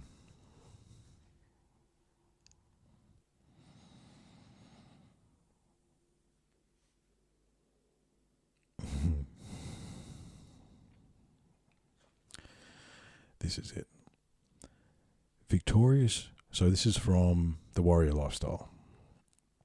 Victorious warriors win first and then go to war. Defeated warriors go to war first, then seek to win. We are the light in the darkness, man, because we're already at war. And we're not going to lose because love is the answer. Yeah. Let what works well be the test for what is right. Where focus goes, energy flows. Does that book say that? No. Oh, okay. Righto. That would have been creepy, though. But that is Sun Tzu Yeah. and Bruce Lee. Right. Very good. Right? I think on a three-dimensional plane, whilst yes, love is the answer and everything else like that, the other side to it too, and this was part of the Unlocking the Code ethos when we first started, is mind, body, soul, right? Mm. So yes, be love, be light, serve your passion, but do not forget you're in a three-dimensional body. And what are you doing to look after that? And I sincerely hope that we never have to become the 3D warrior again.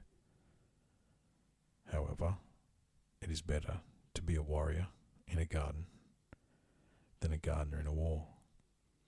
Yeah. Perfect. I think that's it, bro. Thanks, man. That was a lot. Until next time, guys, look, obviously we're going to do the farewell to the refinery on Friday. When the next episode is after that, I don't know, okay?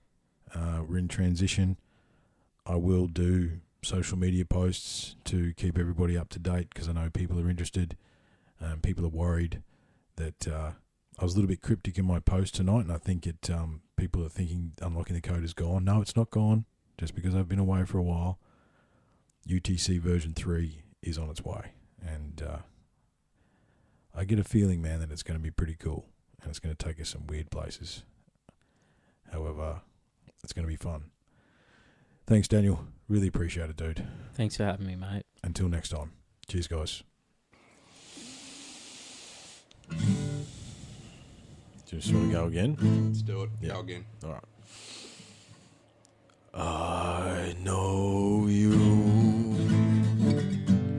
been here before. No surprises settle the score. I know the darkness deep inside. Reckless rage, poison pride. I know the anger, I know the pain, and I know the fear we do not name. And the one who comes to find me when my time is through, I know you, I know you. Wow!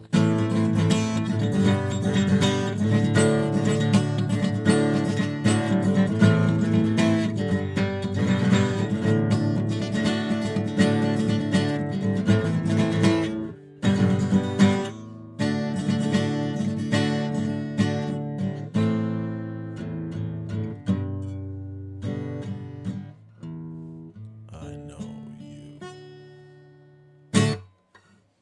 Better.